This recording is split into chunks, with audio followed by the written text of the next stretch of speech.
All right, and we're live. How's it going, Vaughn? Oh, is that where I wanna dance with somebody? I wanna feel the heat with somebody. Yeah, I'm great. How are you? Good, good. It looks like it's dark over there. Dark It's and always it's always dark at Vaughn's house. it's like the mood. Castle Vaughn.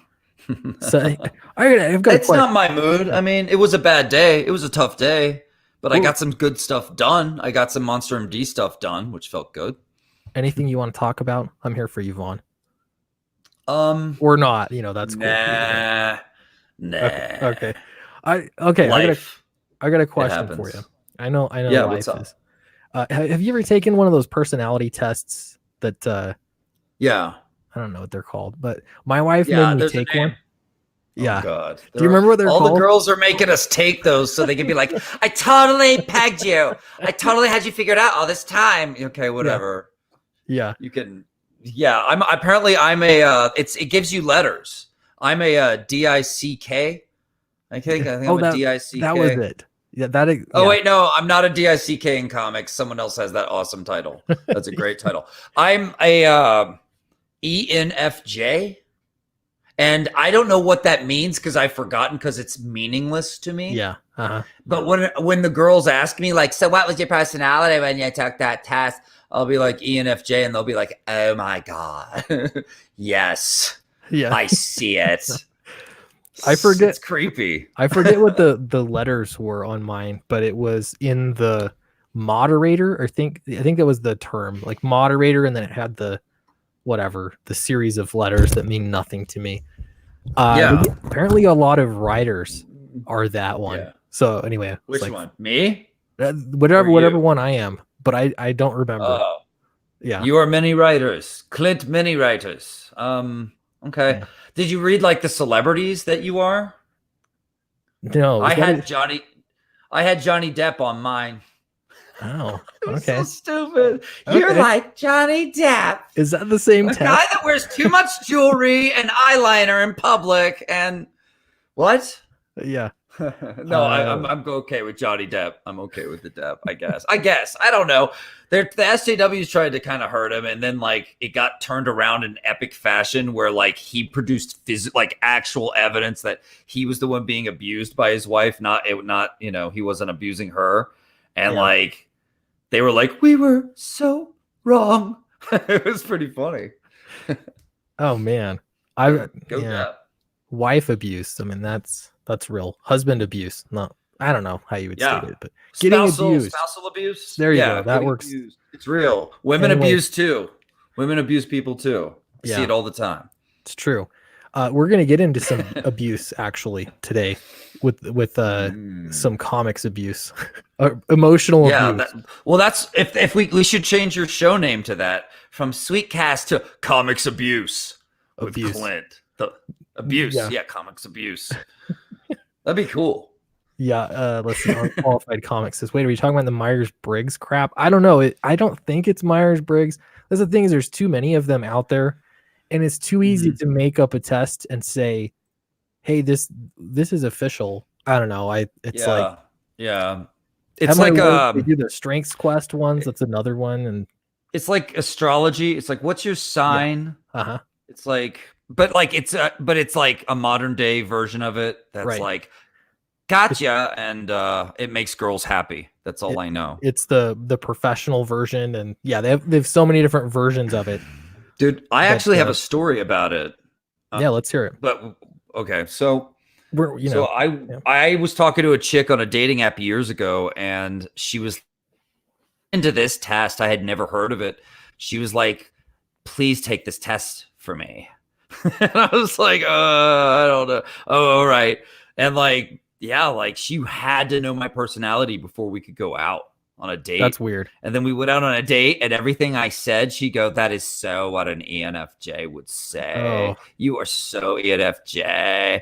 And it was just weird. It was weird, and we only had the one date.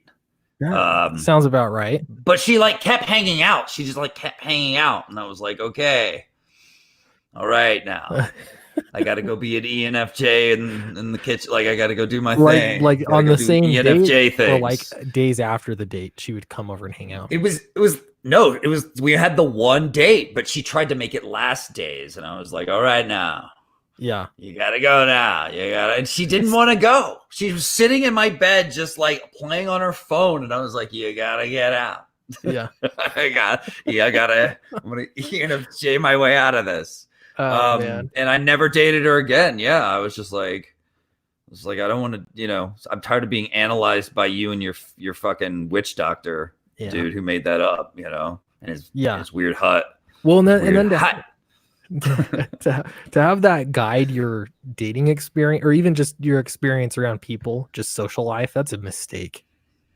Yeah, man. Don't try to like always figure people out too much to where you won't ever be surprised by them ever again. It's boring. Yeah, nobody needs that. Well, and then they might not fit in, to that.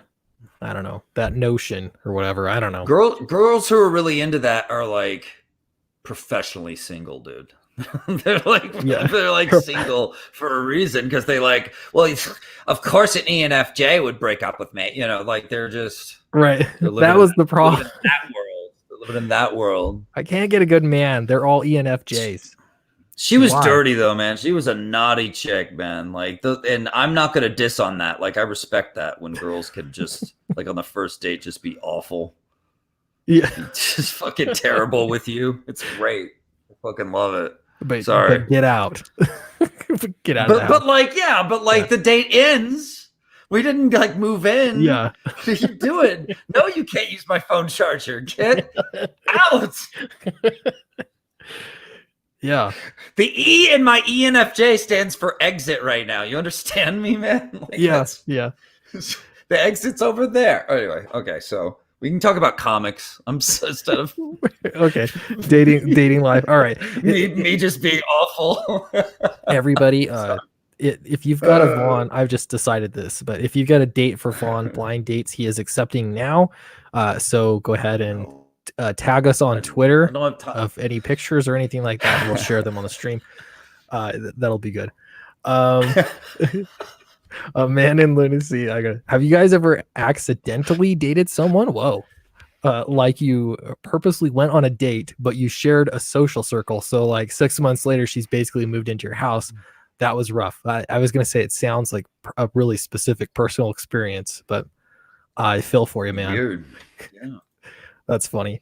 Yeah. All right. I've got a few things we could talk about. I'm going to address one first, and this is 85% drama. Okay. So buckle down, everyone. But whatever, it's fine. Here's the thing.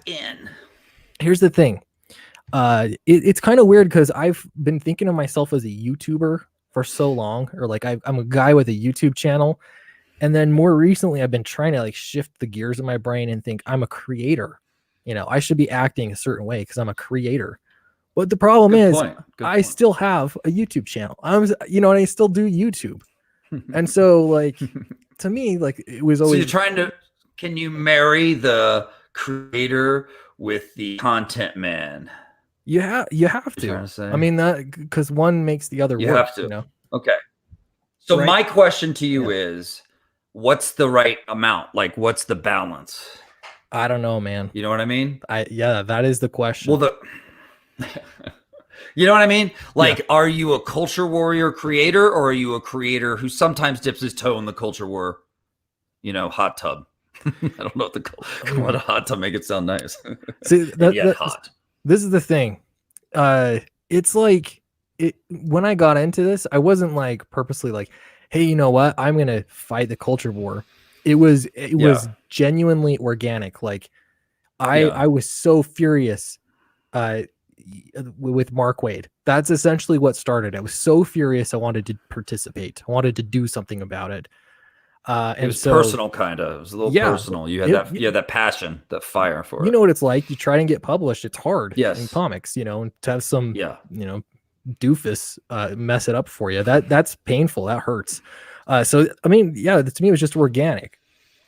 But I wanted to. wanted to write comics for years, wanted to do this kind of stuff. So here's what comes up though, is you get hit pieces. Now, if there was a hit piece written on anybody else, I would be like, oh yeah, I'm making a video on this and I'm going to tear it apart when it's a hit piece. But then when it's about me, it's like, I shouldn't say anything. I should just, Do you know that makes me want to bring up something that's kind of relevant to what you're saying. Lately, you've been kind of a target in terms of drama, where one side of things who seem to hate us and have, and anyone who's associated with Ethan is pretty much what it's based. Their hatred is based off of. It's not a fair hatred. Like you haven't never done anything to them. They don't know you. If they did, they'd probably like you. But like they're all targeting you for a reason. And I think it's because they sense that you are like a normie who just kind of like started reporting what was going on, and you were sick of the bullshit, and you just kind of like, you've said you've been saying your piece, you've been building your channel and doing your thing. And so I think they don't realize how like stern and like, what's the right word for this? I think they underestimate you, Clint. I think they see you as like a normie who got involved, but they don't realize how passionate you are and maybe how much passion you had when you first started making videos. Yeah. I don't know. I don't know. Honestly, like a lot of this is guilt by association. So it's weird because I step out of it. When I saw people with weird conspiracy theories about you, it's like, it makes me want to be like, no, you guys are, and I kept trying to be off Twitter, and I got on to look at book stuff, and then I see nonsense and I'm like, why are you doing this? Yeah. But like when I see it, it's more like, oh heck yeah, I want to address this. But for some reason, when it's about me, it's like, I don't know what's the right, I take the high road. I don't know it anyway. So it's like, I don't want to change who I am or anything, but it's like, I don't know, you got to navigate and figure out what, no, man, it's really smart. It's really smart to not freak out and respond, because that's what they want. That's why when people made hit videos on me, they were like, they ended them by saying, and this is verbatim, I'm not paraphrasing. They said, and you will respond. I need your response. And I was like, then that's the last thing in the world you're going to get. Yeah. No, I hear you, man. I hear you. Get out. It's weird. And that's why it's over. Date is over. Got to remind myself that there are a mixture. There are activists online, and for them it is like a form of it's just activism. It's political activism that happens to deal with pop culture. And I'm like, that I've always said that's not me. But at the same time, it's like people flipping out over movies that they're problematic. I started seeing that happening again, like The Mandalorian. That's a great example. And just because it's not woke enough, they lose their minds. There's this, it's like, because it really is a war for them, they see certain franchises as like their turf, because they are fighting a culture war 100%. And they do look at whatever they get as like, it's ours now, it's ours. You're gonna have to deal with that. Right. And they want to keep taking over everything until they can be like, you guys are nothing. And then that's part of why they got so infuriated to see us make our own stuff. It's like they hate that. Right. They don't want they don't want our books to do well or go out in the world, or God forbid, like get signed to a major publisher. They'd lose their freaking minds. So let's keep working towards that, guys. Exactly. Yeah. Make that happen. Well, and this is why I'm like, you gotta, I make content on, to me, like it was always, if there's an article written about it, or if it's like public, it's fair game. Like I'm going to talk about it, so like that, some of the Luna Brothers stuff, I want to talk about that. But I don't know, for a minute I was like, should I not? Well, I'm not the one that made this public, I actually haven't read it yet, so I'm very, very interested. Let's look at that for sure. I feel like I'm being a little cryptic right now. I'm not trying to be, but let me we got a $5 super chat from Death Metal Hero. Thank you very much. Appreciate that. I love Death Metal Hero, man. Look at that mohawk. Cool. That's sweet. I know. That's awesome. He's the type of dude you want to hang with and have a beer with, Yeah. He says, maybe 12 beers. Yo, what up, Vonster? Looking forward to Monster MD and to rocking that shirt in store. Oh, is it? You got a store? You got a shirt? Dude, I have the coolest fans. I'm sorry. Look at that. He did grab a shirt from good old fashioned Crypto Fashion. Crypto Fashion has all the Monster MD brand shirts right now, and they're awesome guys. So check it out, because a lot of other cool Comicsgate stores are on there too. Ethan has a shop on there. There's all kinds of fun shirts on there on Crypto Fashion. Nice. So let me grab this. Let me grab this super chat real quick. We'll move to the next one. This is Chimera. I always hear people say Chimera. I'm pretty sure it's Chimera, but correct me if I'm wrong. I think it's Chimera.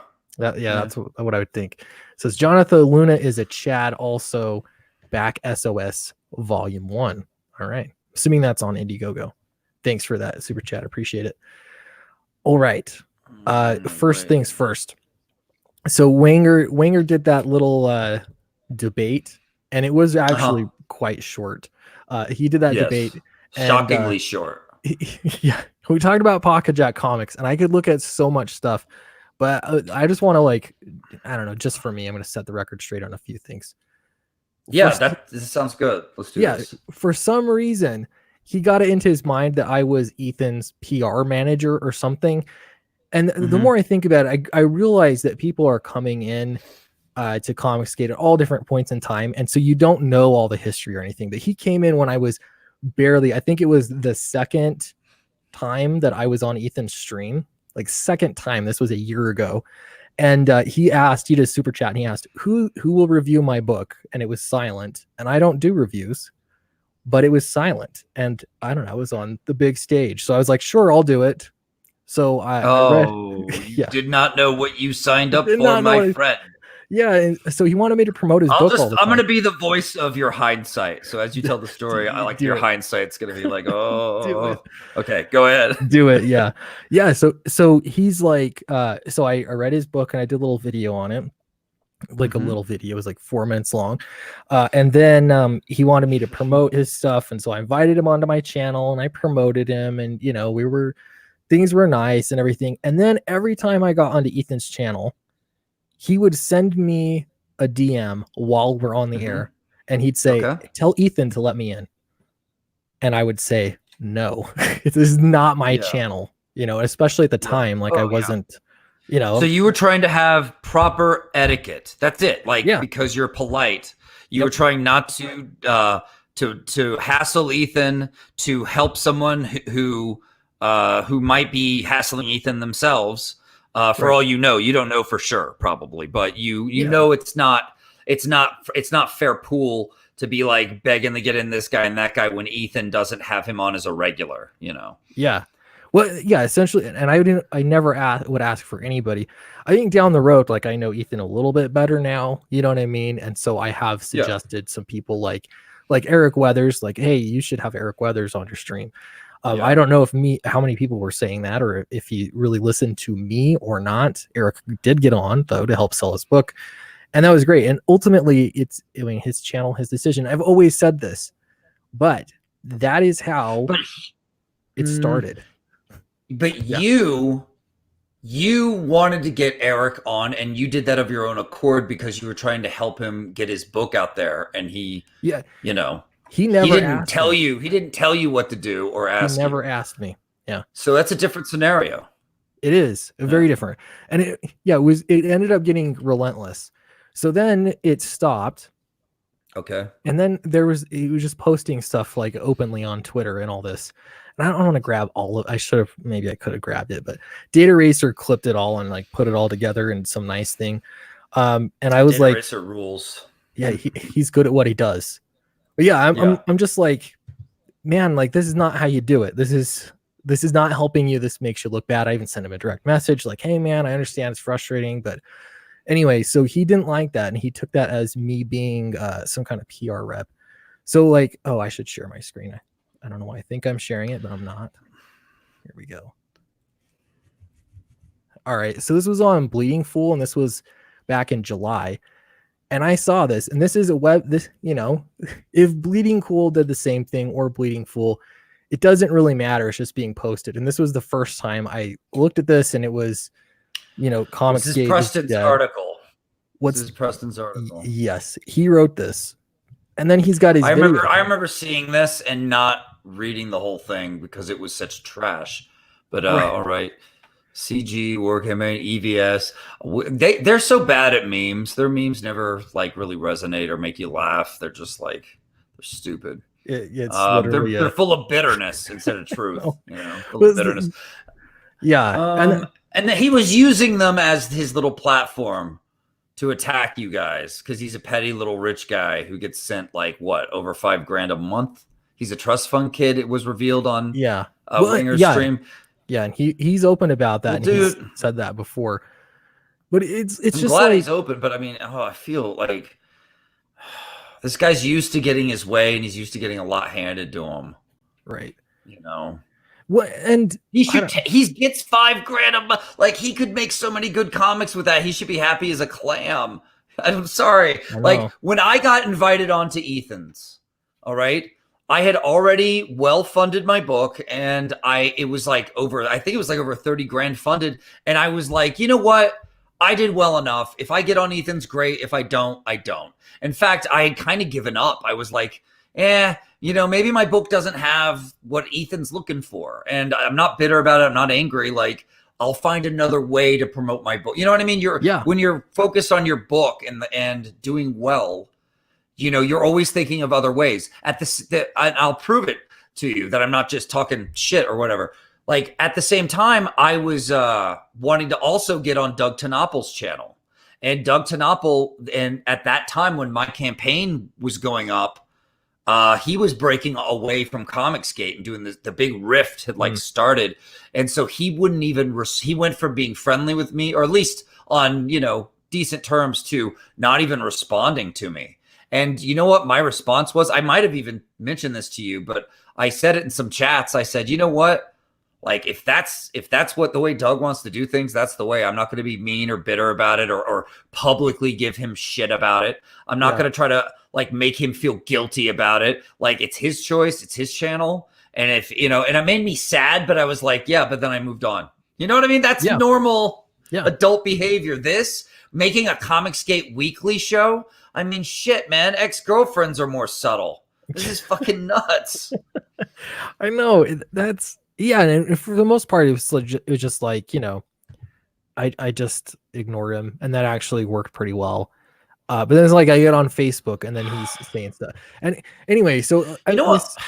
Oh, go ahead. Sorry. Essentially, like I just want to clear one thing up, because I keep hearing this over and over and over again, and it's that I'm trying to cover up for like Ethan. Like, essentially, this is what it comes down to. The thing is, like, if you asked me to weigh in, on my brother or something, on what I think my brother's low qualities are, and you want me to say that publicly, that's ridiculous. And I would never do that. It's stupid. So if you have an axe to grind, and you see that somebody else is not grinding that axe along with you, then it's become like you're the enemy. So therefore, we're going to cancel you. That's how it works. It bothers me because I've got friends all over Comicsgate now, and internet friends, but they'll hang out with people that I know hate my guts, and it's like, okay, like you just have to live with it. You can't control who gets to hang out with who. It becomes high school, and this is really, that's the high school kind of part of it. Anyway, so I want to say, like, I just have my own opinions. That's all it is. It's all it's ever been. Nobody coordinates anything with me. No, man. You're just hanging out. Like, it's not, you're not in this to be part of our group as much as you were in this to have to do things your way. Like, your YouTube is about doing things your way. Yeah. Your comic book has been about doing things your way. I just read it, by the way. Very well done, sir. You did a great job. I mean, it's just a solid book, beginning to end. It doesn't have any weirdness, no confusion. Actually, there is one question I do have.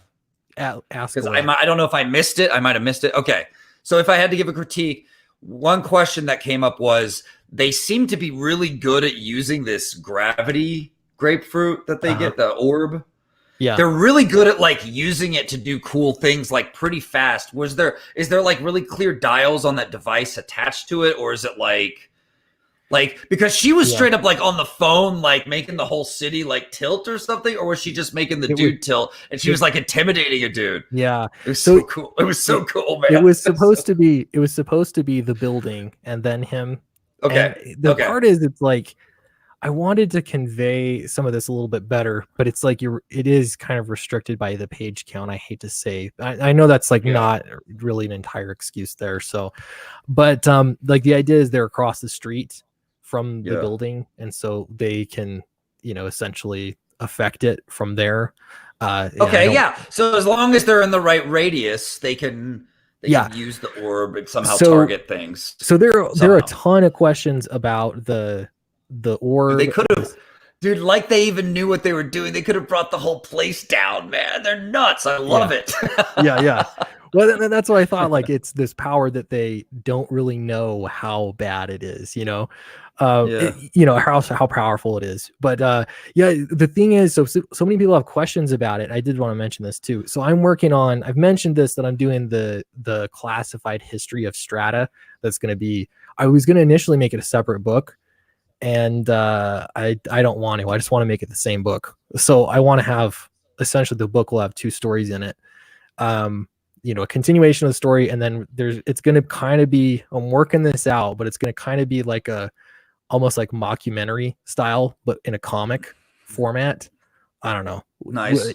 I think it's I don't know. I've got really good ideas for it. I'm really excited about it, actually. You're gonna do comedy? You're gonna do like straight up no, not mockumentary comedy? Maybe mockumentary is not the right word then. It's okay. Those documentaries where let me think. I gotta think of a good one here. The Blair Witch Project. So it's like or like Making a Murderer, where it's like all fake and cut to make you think. No, I'm just kidding. Okay, Blair Witch. Okay, Blair Witch Project. I get Blair Witch. So it's like it's almost first person. It's almost the whole story is told that way, but it's told as kind of here are this series of events. Here's documentation that proves what I'm saying. It's somebody kind of putting all the things together. But that's really going to get into like the lore and the backstory and how exactly everything works. And to me, I've always been like, with science fiction, it's like it's fiction. It's fun, but people do enjoy that kind of stuff, like digging into the nuts and bolts. So I thought this was a fun way to do it. That's cool, man. I think that's a great idea, because it changes it up, but not in a too radical a way, and presents it in a new, interesting way for people that want to get into that lore a little more. You also just gave me an idea for how they should have done Blair Witch 2. They should have made Blair Witch 2. The guys who made part 1 go to the forest with their cameras to film a sequel and just like run around like idiots, like you filmed the first one. Yeah. Except they run into like some real dear witch shit. And then they're never found again. And then the guys who make the movies have to disappear for a little bit. It'd be great. Great publicity. There's I don't know. I think there's some fun stuff there that you could do. So let's see. But what else did I want to say? I just want to say I thought that you did really well. This had tension, good characters, good dialogue, good flow, good pacing. There were some really cool shots chosen when it came to introducing characters.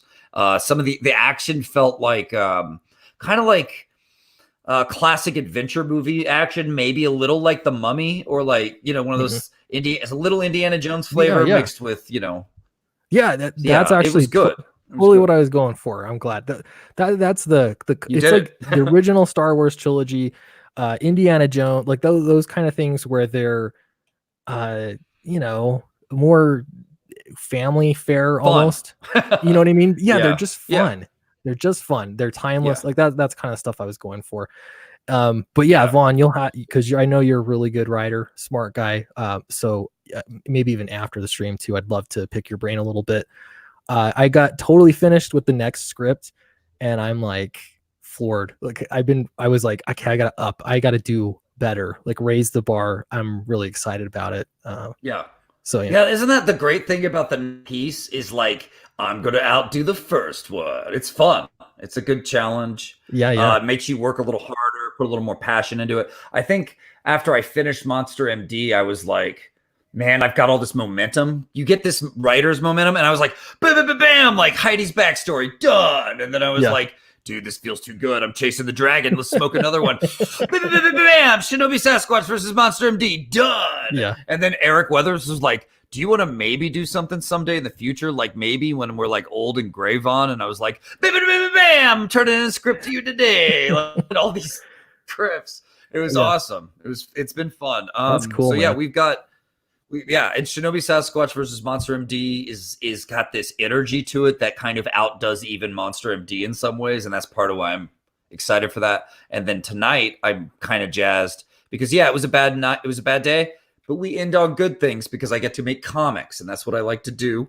And so I finished my polishing touches on the Heidi stories colors tonight. We have this cool colored version of it, and it's beautiful. Steve Cannon did our colors. He did more of a saturated, kind of a little psychedelic. Ooh, hey Ethan. Oh, hell yeah, Zach! I see Zach's my next book to read. Yeah, I don't have it yet. It's on my nightstand. I want it. Yeah, I'm gonna read that one maybe tonight. It looks great, and the art of the different artists and the different stories in it look really interesting. I'm excited for it.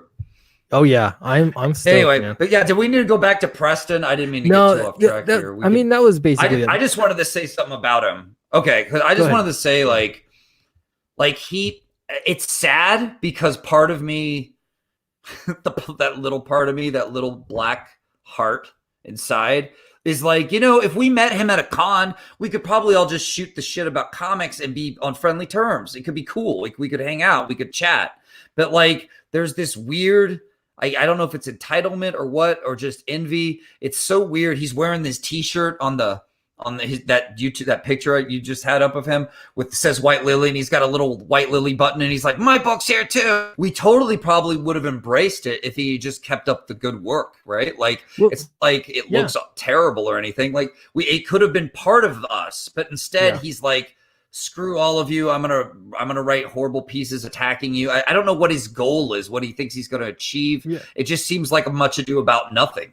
Well, and I don't like people trying to hurt indie creators' careers. Right. That's where I think they're crossing the line. Right. Well, they need to chill. And that's the thing is it really is a small pond, and so it's like I don't know.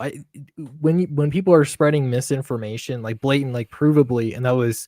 I don't really want to get into the specifics. It's stupid, but it was like, oh, you said this about me in a Bleeding Cool article. I have video evidence that what you're saying is a lie. And yet, you persist, and there's, no retraction, nothing like that. It just gets irritating. So it's like, how are you supposed to react to that? In the normal world, you go to the news source and you say, hey, what you said here is verifiably false. Print a retraction, retract Fake it. News. That's how news works. But not so lucky. How's it going, Eric? It's going, man. I've been folding posters right there. If you see that stack, that's probably about 100, maybe 120. Been filling these bags and boards with all sorts of goodies. Look at that. That's pretty. And we're waiting on the books to get here. So once the books get here, I slap all these things together and shoot them out to the post office. And that's awesome. I love how we talk campaigns and books like dudes talk cars and shit. Like, I got those new mufflers in. Yeah, I'm gonna put that in. I'll get that Hemi in. You're gonna put the Hemi in? Yeah, I'm gonna do it a Hemi. I'm gonna do Hemi. It's so fun, guys. Like it's like I work and I got like my awesome part of my job is making movies and taking awesome pictures and doing awesome things. But then there's like the office aspect of it where there's like I just don't get to do that. Yeah. You don't get to talk about what you love, right? It's the office. But it is a good gauge. It's a good gauge for how movies are going to do because they're all normies. And I'm always like, do you guys want to see Captain Marvel? And they're just like, yes, of course. Why wouldn't we? And they all go. I work with Martians. But no, they're just regular folks. So like I can tell, if they're there for like the opening of a movie, like it's probably going to do well, even if it shouldn't. Yeah. Let me get this. You have the normie influence in your life there. Normometer. I have a normometer. Yeah, normie radar. I like that. Norm. Yeah. Did you notice a change? I've noticed this is recent. When I put the super chat up or the chat up, Eric gets pushed up, so his face isn't covered. Oh, I can't do this thing anymore. You have to do it like real low now. You can't peek Now over. I have to lower myself and duck behind it. It's just not the Wouldn't same. be the first time you lowered yourself, you dirty Eric. No, I'm just kidding. Death Metal Hero. Dude, Vaughn, let's burn one down, brah. We'll talk comics and music. That sounds so badass, dude. That's Cool, yeah. these are the people that I want to hang with, my fans. These are the best people. I love it, man. Yeah, he's welcome The anytime. Vonster squad. I love it. Thanks for the super chat. That's really nice of you. Yeah, he's cool. Yeah, man. It's funny with campaigns. Everybody's doing a campaign. It's the fun part because I remember the first time I was going to do that card game campaign, and it was like I didn't know anybody. It was all just so much guesswork. But now it's like there's just help like everywhere. You know, people. So many people with experience. It's cool. Yeah. I mean, I was just talking to Kyung, a very short DM because he had a video of how he packs his original art in his prints and his just his books in general. And he said he uses, these are the stay flats I use. These are the things I use. But he never was specific about which ones he actually ordered. And so I just DM'd him real quick and I was like, hey, and he dropped me links for everything. So that's just one small example of the help that this community has been rife with. Nice. That's what's so cool about this. I can't help but wonder if there'll be a small little blip of some kind of history of us in comics history. Maybe not. Maybe so, though. So. Maybe a few of us can break the history barrier with our books or something. Yeah. I mean, what else is...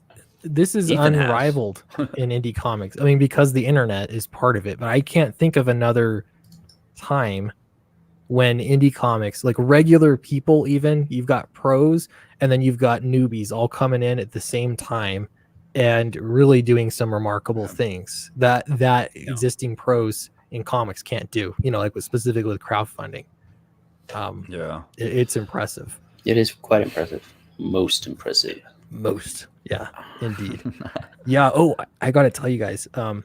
So I was mentioning the history of Strata. I don't know if I want to call it the secret history or the classified history. I'm going to work that out. But I've been getting a bunch of different artists to contribute to it that have different styles because it takes place throughout time. Mm-hmm. And so, I've got, I'm pretty excited about some of it, but I got Chaz Wagamot, the guy that did the famous print that I had on my campaign. He's going to do another piece for me. And so I'm really trying to figure out exactly what I want to do with it and where. But yeah, he's like, I will make time for you, man. I'm going to do it. So I'm excited about that. That's cool. But yeah, I'm trying to get everything put together. It should be cool. I'm looking forward to that. Do you have plans of a collected single book? Like it's been in the back of my mind. It depends. I don't know. Ultimately, it's like demand, I guess. Yeah, that's true. So if I sell out of volume 1, which I'm not really sure what to expect for volume 1, it'll be available in the next campaign, but is it going to get sold out? You know what I mean? Like if it does, then it's like you have to make it available to more people later. And I don't know. I'm still trying to figure this all out. So I'm not sure. And like I say, Ethan, you're in the chat. Ethan, if you want to come in, let me know. I'll send you a link. I know you might be busy, but he might be a little busy. But I'll throw that out there. So Little Caesar's here, huh? Little Caesar. I'm starting see out Little with Caesar. You owe me. I'm starting out with the collected edition. I don't really recommend it because I'm in that I'm afraid of everything phase right now. I'm worried about the books and how they're going to look, and if the shipment's going to come damaged, or what happens if it's misprinted. I'm going to have to wait another 2 or 3 weeks for new books to come, and is that going to come out of my pocket? I don't know. Yeah. All of these fantastic worries are plaguing me right now. Stress upon yeah. Plus, it's like I got to make sure. What do all you these do are to ready. What do you do to relax, man? What do you do to relax? I don't know. This Certainly not stream. You seem really tense right now, bud. You're like more tense than that cobra on your shirt, brah. I can see the weight on your shoulders, and I know it because Yeah. I'm like, You're a couple weeks you're ago, gonna- that was me. Mhm. I have to. You're gonna admit, be it's kinda okay. like- You're gonna get through this. We're all here for you. If you have a question or need anything, we're here. We will help. Or Yeah. you need to vent. If you need to vent. Well, I'm your- the printer has a Man. nice PDF proof and everything looks good. And I've printed That's these good. books before on my own, so I know what they should look like. Right. So I keep telling myself that. But That's good. it's just one of those The things. pop. I will like say the this though. positives. You talked about you're going to have extras. I don't have a follow-up campaign for Flying Fortress. It's done. So once this is fulfilled, I'm going to have about 400 books left over. And I don't plan on doing any conventions anytime soon. So I think I'm going to open up the in-demand store again or a new campaign Yeah. and just sell off the stock they can just sort of ship as they come in. We should. I'd be so cool. I mean, I know there's not many World War II vets left, but if only, right? You could get them some copies. That'd Yeah. be cool. That'd be cool. I don't Yeah. honestly. All the ones in my family are gone. So Yeah, mine too. Sadly. yeah. All right. I'm going to invite Death Metal Hero in because why not? Cool. We're going to do it. Yeah, man. I've been thinking about campaigns too. And that's why it's like I overprinted and I thought I can go to a campaign or I can go to a convention, Mm-hmm. and sell some there. But I'm not really sure.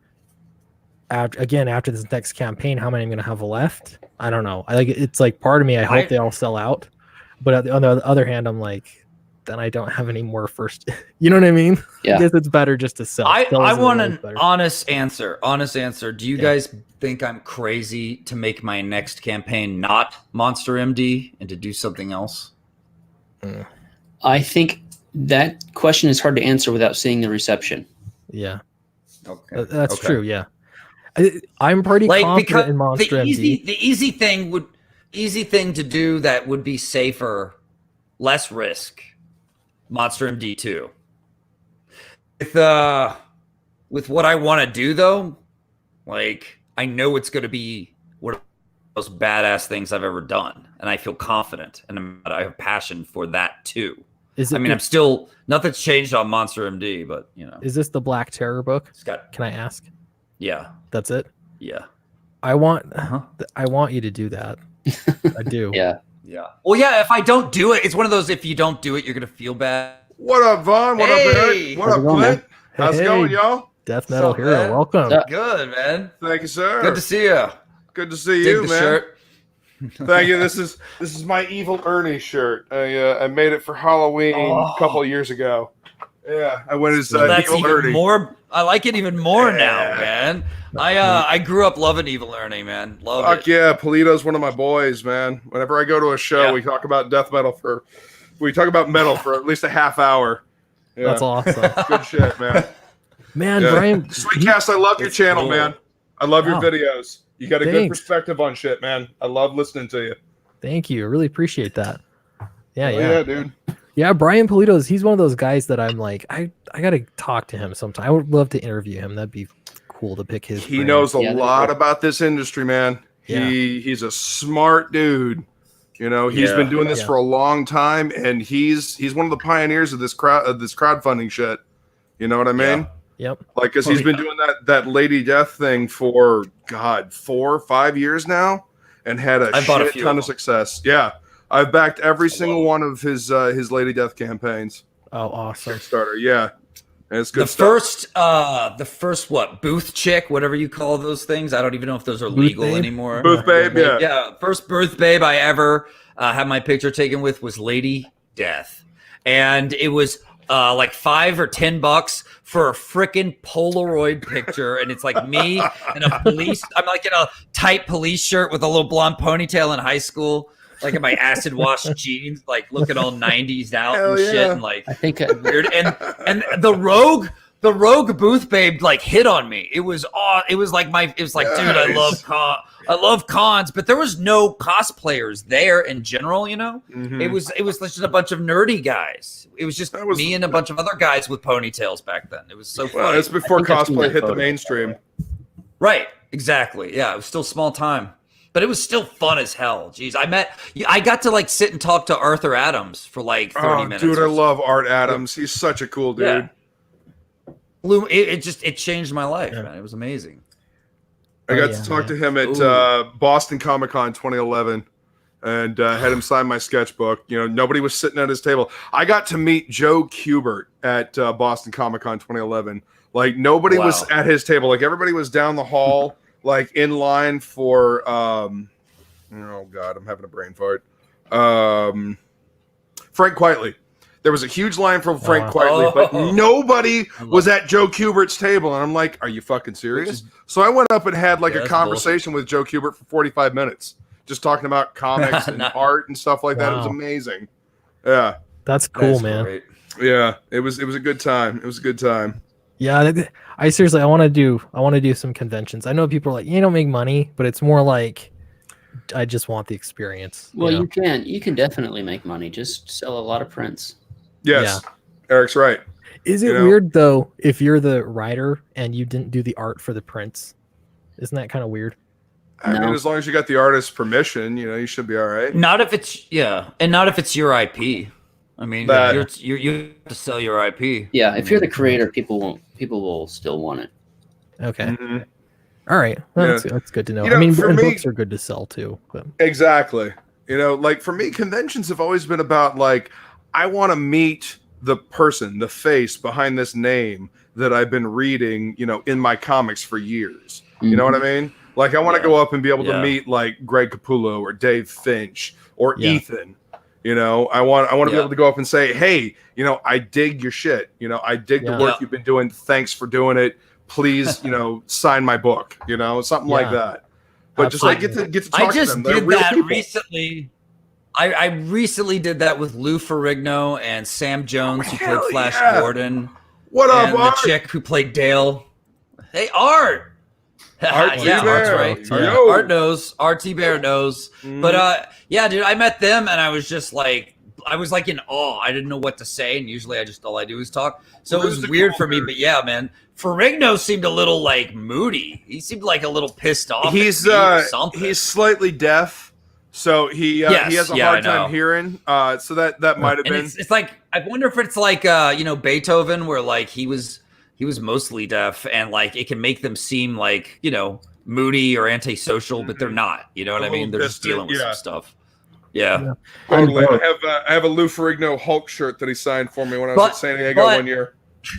But RT Bear actually has a story about Lou Ferrigno being a big jerk to him and like leaving him at like a studio and like just bailing. Yeah. And he like had to not shake down, but he had to interrogate the driver, and he's like, now did Lou like ask you to leave me? And he was like, yes. Like, Lou did it, man. I was like, oh my God, why did he do that to RT Bear? That's right. Art's a great dude. He's deaf, not blind. He knew he was there, but he left him. Oh, Art has Lou's a video. Dick. Yeah, he has a video, guys. Check it out. Full no punches. Oh man. Oh damn. Art telling the truth. That's awesome. Hey Art, I don't know if you're busy, Art. Maybe I'll send you a link too. Why not? It'll be a party. Jump in and chat with us, Art. No pressure. I'll whip that up. We got to talk about this article too, but let me hold on. Let me send this to Art real quick, just because it'll be fun. Yeah, keep going while I do this. I can't think and talk. Hey, Eric, is Flying Fortress in demand on Indiegogo? Because I missed out on the. It's currently closed. Damn. All right. But I will be reopening it probably on the 1st. Once these books are out the door, I'm going to reopen the campaign. I'm going to have. I over-ordered. Right on. Phil, what you got first?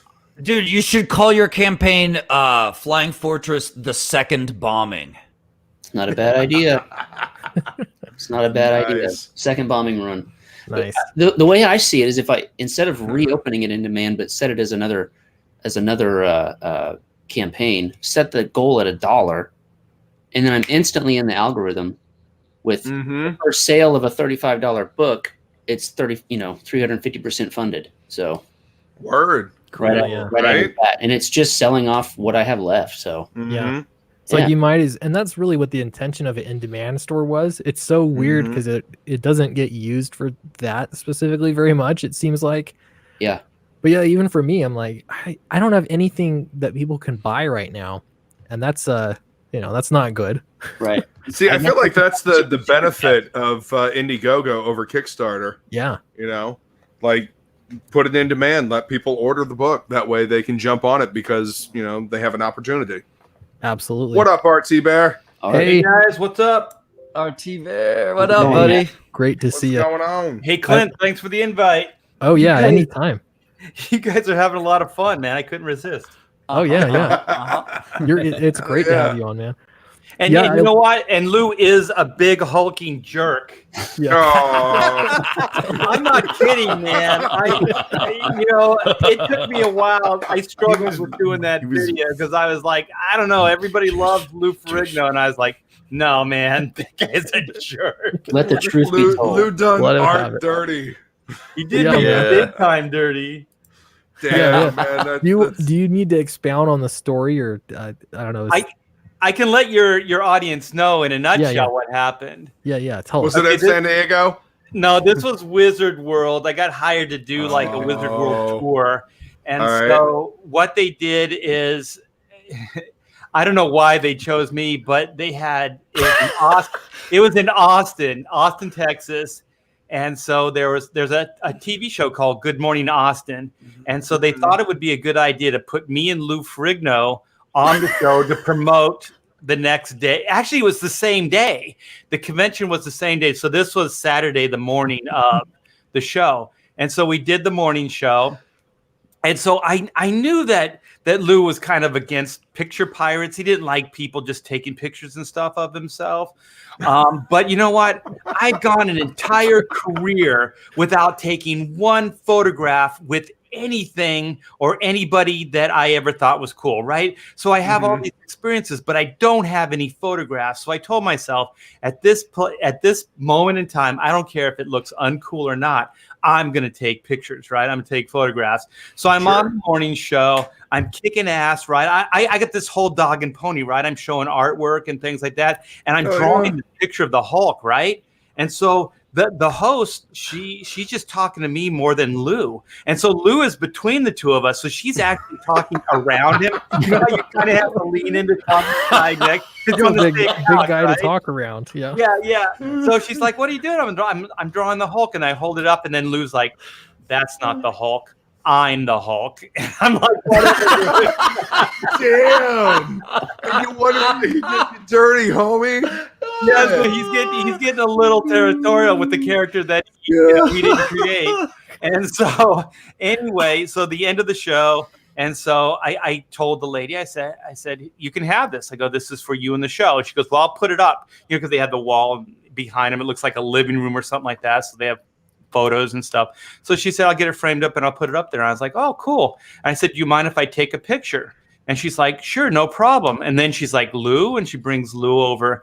So I take a picture with the three of us, right? And so then everybody comes out of the woodwork, all the people that work there, the camera people and everything. And they're like, I want to take a picture of the three of you. I want to take, and they're getting in the picture and stuff like that. And I can just see Lou. Man. He's getting pissed because he ain't making a dime off of one of the photographs, right? Well, so all he's got is his image, homie. Yeah. So it's. I know this for a fact because he sold me his for $40, dude. Like paid my gosh, $40 or $45. Damn. I know, but I got a sweet picture of the Incredible Hulk on my wall now. So, and it's got Bruce Banner turning white-eyed and turning into him. It's actually badass looking. So I was like, yeah. Man. Got his signature. He said good luck. I don't know. But here's the thing. I'm sorry to interrupt, man. But I just want to say he was kind of rude to me too. He was not in a good mood. It's weird because the trip over there, he was like the nicest guy. We're talking about friends and family.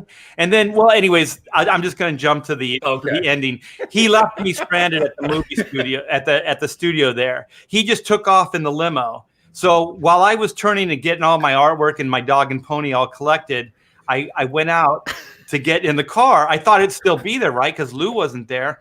And as soon as I heard the door close, because it's one of those doors, like as soon as it closes, you just know you can't get back in, right? There's no car. There's no car. No Lou. So I'm in the middle of Boston, and I have no idea where I am. It's freezing cold in the morning, and I'm like, holy shit. I got ditched by Lou for just left you. What year was this? What was that? What year was this? Year? Oh my gosh, it was probably five or 6 years ago. I have an explanation for why that happened. Oh, good. I can't wait to hear. He really does. He thinks he is the Hulk, and he was in character, and you came across as Bruce Banner, and he didn't like you.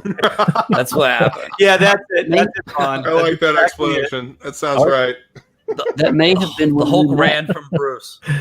That may have been when I met you, because I was at Wizard World Austin in 2012. That was a great show. Mike S. Miller was there, right? So it's Billy Pucci and Humberto Billy. Ramos. Yep. Yeah. Wow. Good times. Wow. Good. Man, I would love for there to be a Comicsgate convention. That'd be so cool. Oh, Oh, there were some plans. Somebody wanted to set up a convention a year ago at what is that? A video game place. It's two guys' names. It's like Frank and Barney's or something like Dave that. And Buster's? Dave and Buster's. Yeah. Yeah. He owned one of those, and he wanted. As long as we bring our own liquor, because their shit's overpriced. But yeah. Oh, I'm sure we would have been able to drink for free, man. A Comicsgater owns a Dave and Buster's? Is that? That's what it was, yeah. And he really all over there. That's awesome. Let it be known, Dave and Buster are both Comicsgate. They're both Comicsgate, yes. I think everybody on our side. Everybody was a little frightened because I think Malin was like, "Man, that's like putting a target on our back. We're gonna go there, and we're gonna die." Man, I got some steel-toe boots to say otherwise. Fuck that noise. Yeah, no shit. Last I heard, I thought we were gonna go do it in Vegas, baby. Vegas. Yeah. Yeah. That would be a lot of trouble. There would be a lot of trouble if we did that, dude. That would be amazing, though. It would be amazing. Vaughn, if it was a 2-day show, everybody would be there pretty much the first day, and only half of us would show up the second day. Because we'd all be fucking hungover. Yep, that's right. 100%. The funny thing is that it'd probably be a bunch of nerds sitting around talking about comics that they love for 24 hours. The only difference is I'd have a hooker on my lap, but other than that, it'd be the same old. Well, that's acceptable, Vaughn. That's acceptable, man.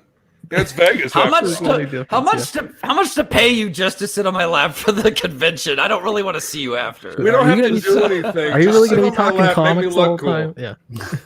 Yeah. And maybe dress her up like Lady Death.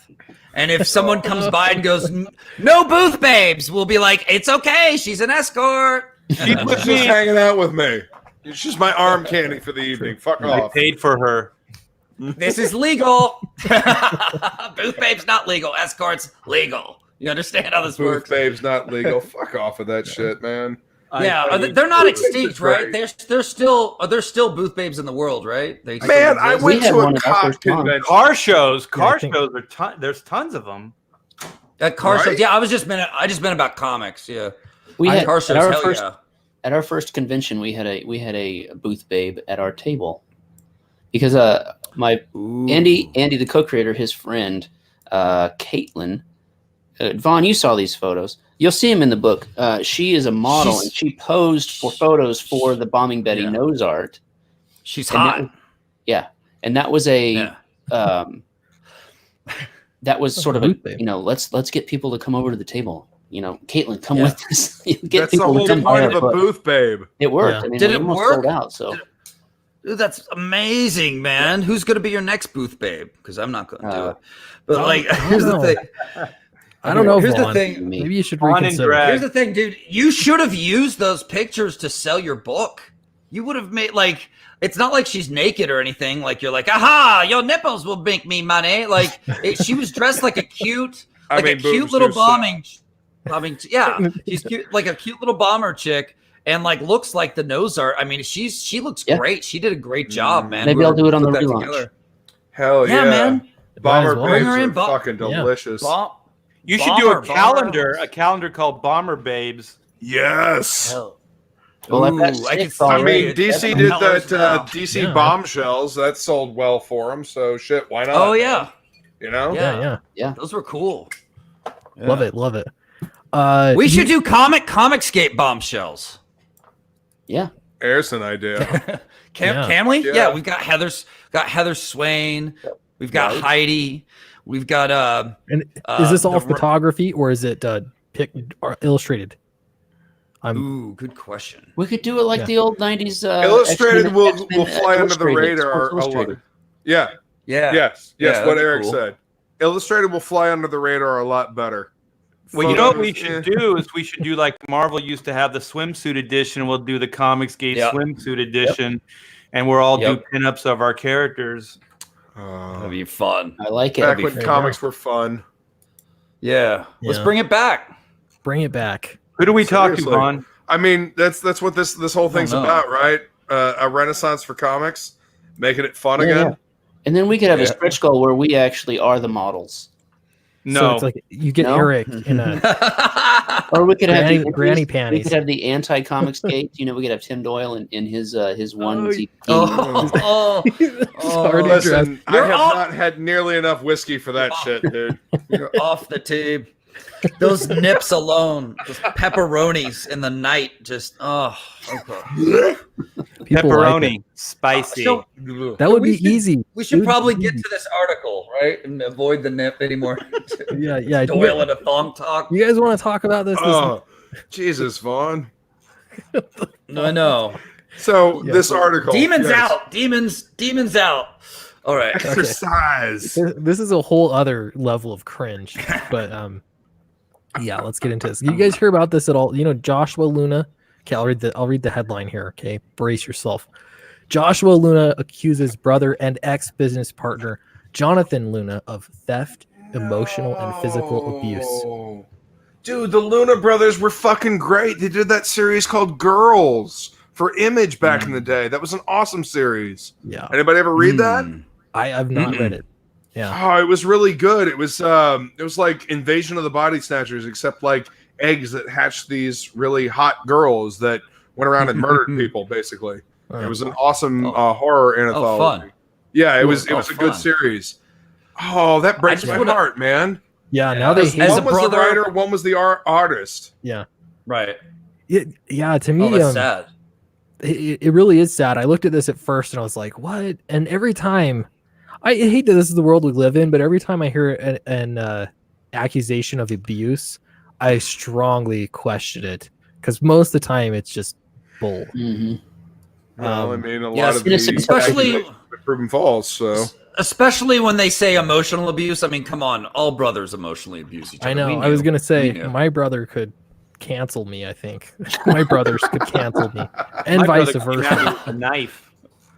emotional abuse makes you stronger, especially when it's from one of your bros. Yeah, That's right. Something with Walt. But it is hard to be creative partners with your brother at times. That is a yeah. that is I'm a an only challenge. child, That can so be I don't know. challenging. Being a People business fight. partner. People, and when you Yeah. fight with your brother, it's like double the nasty because you just I say can fuck. imagine. Like you don't go, hey man, you're being a dickhead or something like with your friend. Like you just go Right. straight for the nastiest thing. Like, hey, I saw you fucking that clown doll when we were 8, and I'm not, and you just go nuts on each other. Have you ever heard the the two brothers from Oasis? When the two brothers from Oasis fight, Oh, they like, fucking hate each other. The Gallagher brothers, shut yeah. up. The Gallagher's, Yeah. shut up. It's insane. So yeah, Fuck Yeah, you, probably no, pretty fuck bloody. you. Yeah. Yeah. It's Well, you know what they say: nobody will Epic fuck fight. you over like your family does. Epic fight. Or yeah, the Wachowski sisters. Like they used to be brothers and fought, and now they're sisters. Like that was a pretty bad fight. Wow. Now it's a cat fight. Brought to a whole other level. Yeah. Mm. Yeah, man. Starting a business with Wachowskis. family is it's not a good idea. Like almost 100% Yeah. of the time. I started a business with my little family. brother. It was a bad idea. Ooh, But bad falling out. Bad falling out. it was just a little rocky, I would say, and then like a year after it was a little rocky, but now we're really, really close again. So Well, that's good. yeah, That's it's good, man. it's all My water under mom- the bridge. Yeah. My mom bought a house with her sister, and they were doing an Airbnb thing.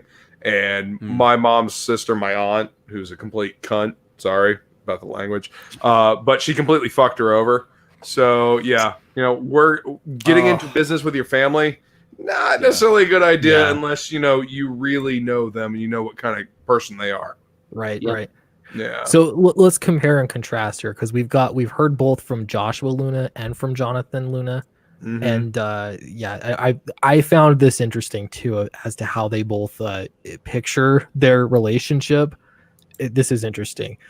So Joshua Luna is the one that posted this, because the first thing to do is, if you're abused, is you just got to take to Twitter and let everyone know that you're a victim of abuse. Jesus. Makes sense. Okay. Yeah. So he says, thread. Yeah, that's the.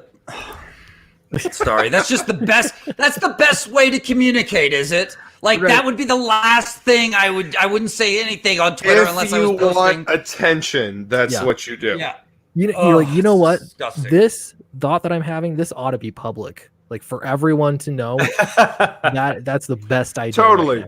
Yeah. Better to expose your dirty laundry to everybody than take care of it behind the scenes with your brother, who is your family. Just thought. Yeah. So he says, thread. I thought about continuing to stay silent, but that doesn't help anyone but him. So I'll say it now. Oh, Jonathan Christ. Jonathan Luna is a thief and an emotional and physical abuser. He's been for decades. And that's why he's not only my ex-business partner, but why I consider him an ex-brother too. Oh, Christ. That is so fucking melodramatic. Come on. Could you be more hyperbolic? Come on. Yeah. So I'm just like, what happened? My goodness. All right. So here's Did Jonathan he fuck his Luna. wife or something? I don't know. There was some explanation, but it was like really more emotional abuse. Yeah, which- emotional abuse and like bad contracts, and it's like, you're there, you Yeah. can sign them, you can read them. What are you, Yeah, what are you Yeah, doing? well, I mean, contracts will stuff. be a reason to be pissed off at somebody, that's for sure. Yeah. But handle it. You know what I mean? Like, I don't know. Like, what does this do? Other than, I guess, if you're trying to destroy, I don't know, sales or something. I don't know. You know what it does? said It that takes Jonathan their Luna fight. followed him. It takes their fight and puts it in the public eye, and then they're gonna see like which one the public sides with. Yeah. Like Yep. it's Yeah, a stupid petty essentially. brother fight. This is the Yeah. type of fight you usually have with your brother behind the seat. Right. And then this is cancel culture. It was like, it's just Yeah. like, you're not going to work in comics anymore. Again, this is a small pond. Fuck cancel culture. Yeah, exactly. Yeah. Does somebody want to read Jonathan Luna just to spread it out a little bit? Who's got a good? I am not a perfect person, but sadly, my brother Joshua has made some very offensive comments about me, twisting our history to serve himself. That said, I love my brother very much. Gotta take the high road on this one. I've tried many times to work things out with him. I really hope one day we'll be friends again. Yeah, that was a high road right there. Now, you guys know who's the artist, who's the Yes. writer? I can't fucking know. remember. I'm I'm going to go out on a limb here and say the one that's being hyperbolic is the writer, and the one that's being high road so. is the artist. oh, it's Artist, writer. Uh-oh, Yep. tricky. I'm Yeah. not sure what they're, because I was gonna say, if you're the artist, See what the other one says. if you're he's the an artist, artist writer. and you're getting paid more, What's then the other one? that was Jonathan. I just did. Joshua might be the writer. There's Joshua. Comics book creator, artist, and writer. Ah. Yeah, be killing me. Kidding me, man. They Well, gonna make it easy on you, Clint. Well, I just don't know. But the I thing can't is, remember. It's been years since I've read Girls, so okay, now they're like retweeting each other with screenshots too. oh, Just boy. stumbled into this. It's like, I almost said, I thought it said social justice. It just says justice. I don't know if I'll see justice. I don't know if it's abuse. Like, call the police. That would, they could bring justice. But or you could, a Twitter mob, they could, they'll destroy somebody's career, I guess. And that seems to be what the point is. Let's see. I'm gonna follow. I mean, I don't have any siblings, but if, like, say one of my cousins and I had a problem like this, I would want to hash it out with them personally. Be like, "Yo, we need to fix this now." Not throw it up on social media. This is you'll make yourselves both look bad. I mean, it literally says the Luna brothers when it comes to credits on the top of their books. The artist is Jonathan Luna.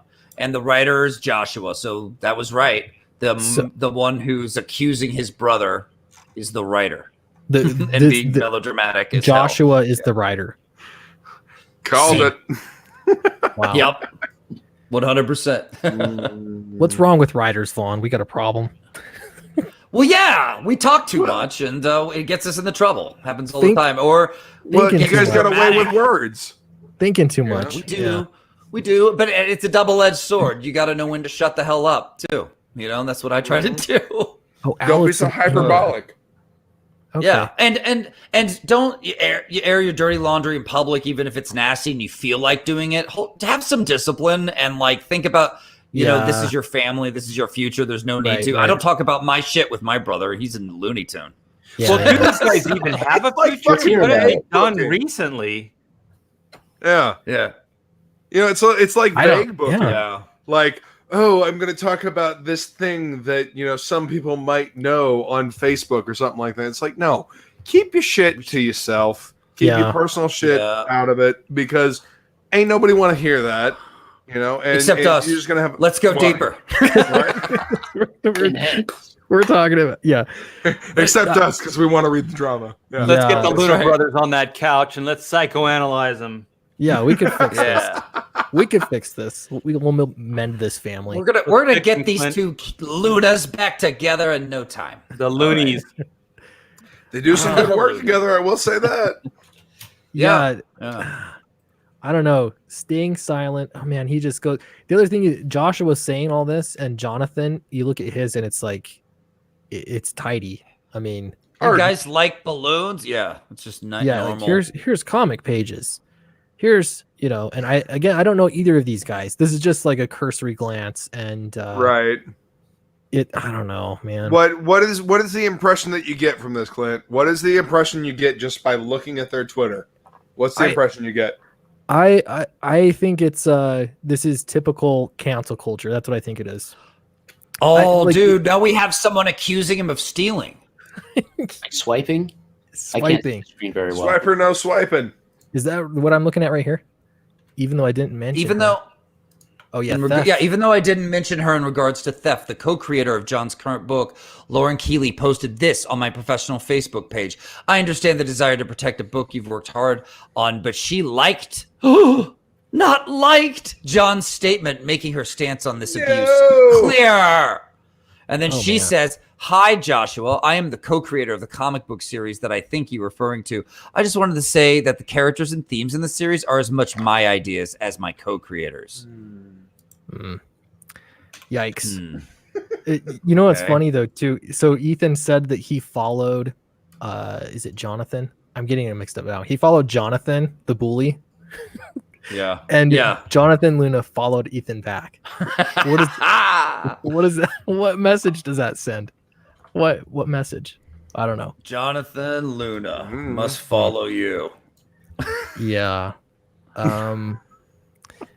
This could be so Luna's accusations follow on the heels of Image Comics allegedly refusing to publish his graphic novel American Asian. That's right. I totally forgot about that. That was several months ago. Because they thought it was problematic or something, right? There was an issue with it. I did a video on it. I know. They pre-canceled. Wow. They pre-canceled. Whoa. Why is it that this always happens too? The big falling out happens after publishing issues go wrong. This isn't the first time, right? Oh gosh, who's the guy from last year that blamed James Bond? I'm really great with names tonight. Oh, that's gonna kill me. Who's doing books for Vertigo? Warren Ellis. No, Warren Ellis did James Bond. he was Warren Ellis is doing a Batman book right now that's actually been pretty good. Oh, what's it called? The Batman's Grave. Oh And yeah, I heard about Brian that. I Hitch didn't is know doing it the was out. fucking artwork for it. Holy shit! Anyway, Dude, sorry. I'd Border read Town. that. I'd read that. Border Town. You guys remember that? Yeah. Oh yeah, Border Oh Town. God, Hell yeah. That book was awful. Boy, It's that's the reason why Vertigo got canceled. The first, canceled and returnable. It was And- made returnable. Dude, It was- I yeah. work in my LCS.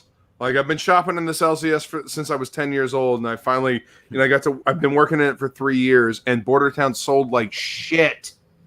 Oh, Yeah. Like No three copies a month. Garbage sales. Anyway, sorry. Continue. yeah. So I'm looking at these accusations because I could be wrong. Who knows? Why not? We'll look at these. So he says he set up our comic profits as a 70-30 in his favor. So his brother was the artist, though, Jonathan, right? Mm-hmm. Yeah. So it kind of makes sense. And I'm a writer. It kind of makes sense if you're going in on it together that the artist is going to get paid more.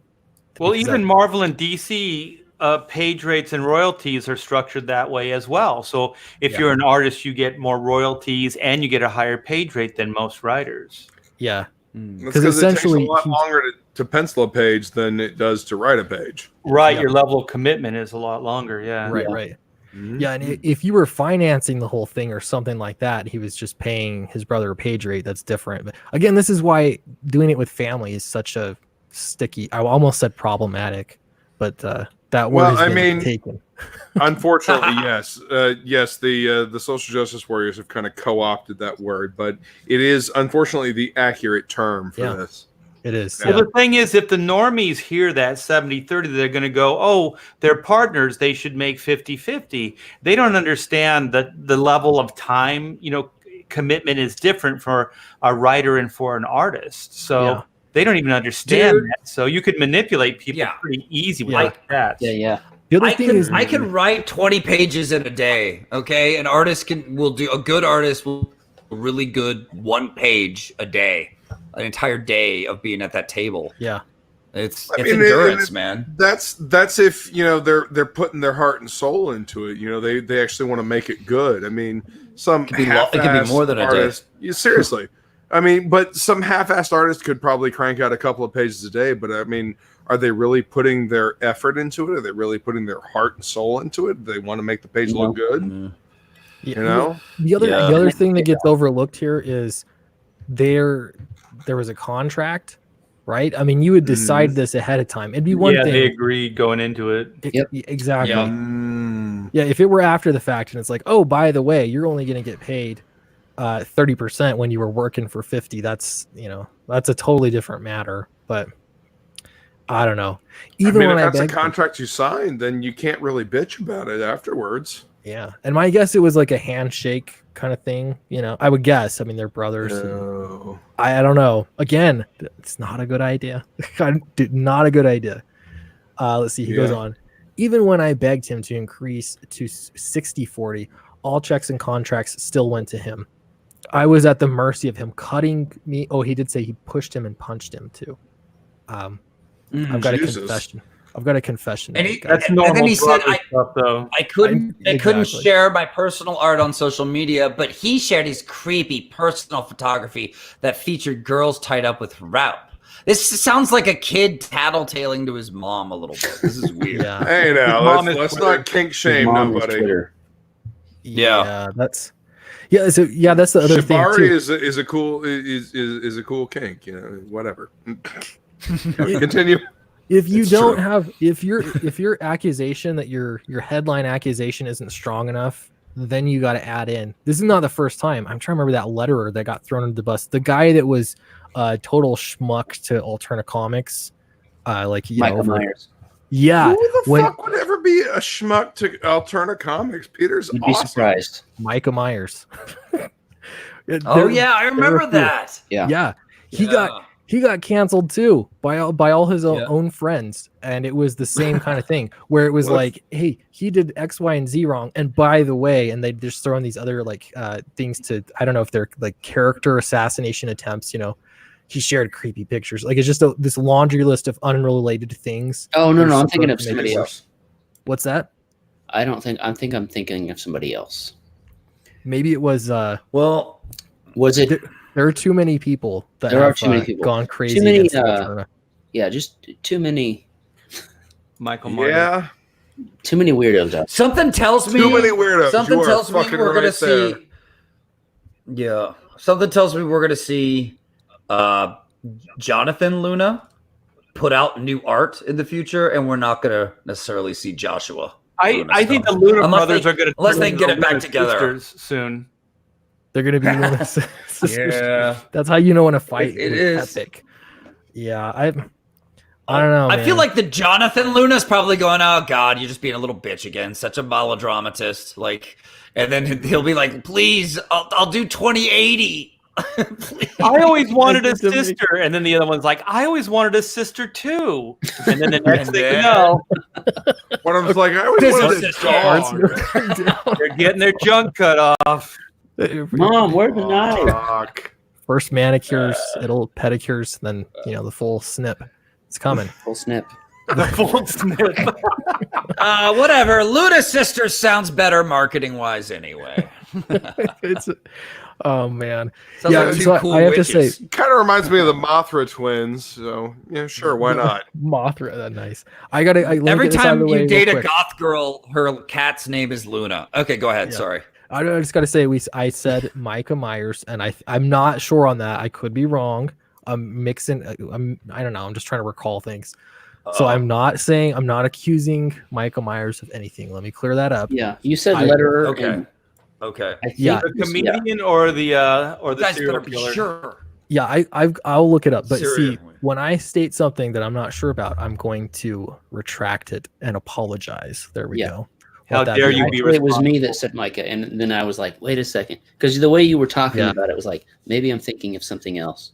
It might. I don't remember, man. You said letterer. I've made videos on. No. I know where I'm getting this info in the back of my mind. Deep in the recesses is Don DeLay, when Donald DeLay was doing his book, The Love Book, whatever that was. Yeah. Right when he was like, I don't think Zach's all that bad. Micah Myers was the letterer on that book, and that's when Donald was canceled. Oh yeah, that's what I was thinking of. That was back when Donald was still working for Image, right? Yeah. Yep. Yeah. He's doing a lot better work now. Just saying. I'm lettering Brutus the Badass. Not this very moment, but I lettered part of it today. That's awesome, dude. I'm looking forward to that book. I backed Brutus. Yeah, it's a lot of fun. Also, kick Nasser. Question: if you feared, I had to move out in a single day without warning him for fear of becoming violent. If you had a roommate or a brother and you were in that situation, wouldn't you call the police? Like, if you were genuinely like, this is it's your brother. Either beat his ass or shut the fuck up. I'd kick his ass. I'd kick his ass. Just like my brother, if he wanted to be like, he deserves it. Sometimes your brother deserves it. That's just what it is. They need an ass whooping. Dude, like, hash this shit out or stop being bitches. And then after the ass whooping later, you end up hanging out again. It's just it's your brothers. You can't. It's therapeutic. That's how dudes roll. You get into a fight, and then you're like, all right, fine. We fucking hash this out. Want to go grab a beer? Let's go grab a beer. Yeah. Okay. Fucking grow up. Exactly. Yeah. I mean, this is my point, though. Like, it's if you're that scared and that you got to go to Twitter for safety, like, to me, it's like you either call the police or you don't, but I don't ever see a reason why this is the correct answer. I don't know. Let's see. Anytime we disagreed, he would leverage our professional lives as punishment, threatening to cancel deals, but make me deliver the bad news to business associates. That's awesome. Wow. He prohibited me. His fault. Damn. Oh man, he prohibited me. It's your choice. It's your choice, dude. He didn't make you do anything, you big puss. I know. You're gonna call the dentist and cancel our appointments for tomorrow. Wuss. I prefer to think of these people as wusses because I like pussy. Anyway, I'm like Chelsea Shannon. I like pussy. Anyway, continue. Yeah, but he still gets fucked like one. Okay, anyway. By his brother. That's right. Who's now his sister. You promoted. We've well established that fact. All right. Oh, shit. He prohibited me from cultivating business relationships. So this sounds like what's that show? Put the lotion on the skin, He's got like a Silence of the Lambs. A hole, yeah. Silence of the Lambs. He's got some whale hole in the ground that he puts the lotion on its skin or he gets the hose again. Yeah. You're not allowed. He freaks out. Easter is his worst holiday. The damn basket on a string. Ah! Yeah. Basket flashbacks. Oh, man. To the outside world, we are a partnership, but Jonathan exaggerated his contributions and diminished mine. For years, people didn't even know I was an artist because of how well he obfuscated the credits. He also touted himself as a co-writer when he loosely plotted at best. I gotta say though, if somebody loosely plots, you do have to give them writing credit. Yeah, absolutely. Yeah. Well, here's the deal: if he's claiming that he's also an artist, then go just do it. Seriously, do a cover or something. Oh, yeah. Yeah. That's true. They could have done this I would have. And then Joshua Luna could have been like, here's the Joshua Luna single brother book written and drawn by me. And then none of this drama would have happened. And people might have thought, oh, you know what? I like this guy better. But now if he tries it, no, he's been canceled. It's too late. Yeah. Well, and here's the cancel. I'm having trouble keeping track. Here's the pitch though. Okay. So now this is, again, I see this every time there's a big screed like this and he says, I'm up to 97 likes. Now is the time to pitch my latest book. After I went solo with Whispers, yeah, he tried to get me to work with him again on a book based on an illustrated fairy tale idea I wrote in college, offering 80 to 20 in his favor. Yet so hold on. Joshua offered him an 80-20 split. I thought he was against those, but he's going even deeper on the split. Yeah. Offering Jonathan an 80-20 split in his favor. Yet he was insulted and angry when I said I wanted 50-50. Oh, that's what he said. Yeah. So I want 50-50. He's like, all right, now it's 80-20. That's right. He raised it. I don't know. Now Again, it's 10. It's the detail. I'm altering the deal. Oh my god! This sounds like the internet equivalent of two brothers like slap fighting. Yep. It's essentially it's ridiculous. This just keeps going. Be a fucking man. Go to your brother and be like, "All right, motherfucker, look, let's hash this shit out so we can continue to make fucking books. Simple as that. Or stop or being a go bitch. your separate ways. Just go your separate ways. Yeah. Or that, Yeah, I mean, you can can't do work that. together. Then don't. Yes, exactly. Not all people can work together, let alone brothers. Man, that shit could get volatile real quick. Yeah. And I mean, listen to this guy. I'm a single child, so he takes everything as passive aggressiveness. He takes and then he came out with a book on his own. You know, it's just like, dude, relax. Oh my god, how dare he? Why would he do that? Like, he needs to. He's been holding this in too long. He's letting it all out in this really lame fashion, and now he's about to get chewed up by the internet. Probably. No, I'm really sorry. These are all the this is devastating. Twitter moms coming out. Devastating. Yeah. Oh, I'm so sorry to hear it. Thank you. Oh my god. Thank you. I've been on Twitter since 2009, and I stopped using Twitter for I don't know, 5 fucking years, and it is absolutely goddamn ridiculous. The Twitter mob that shows up to fucking throw their 2 cents in. To me, Twitter used to be a place where you could throw this 140 character tweet out about standing in the line at I don't know, the post office, like, Denny's. Oh my god, this is taking forever, or something like that.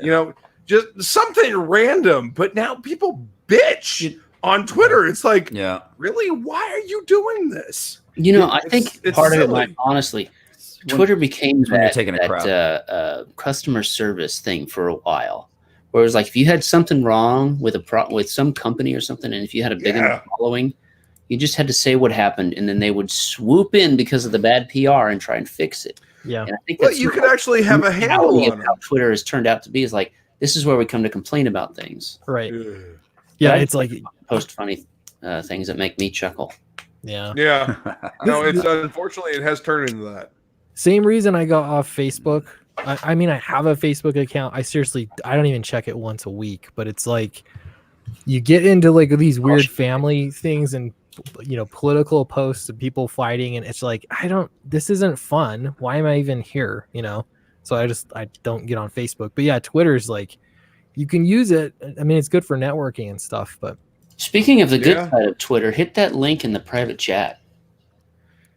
let's see. Private chat. Okay. This better be good, Eric. Oh. It's good. You It guys better know not be 6 a.m. porn. Comics.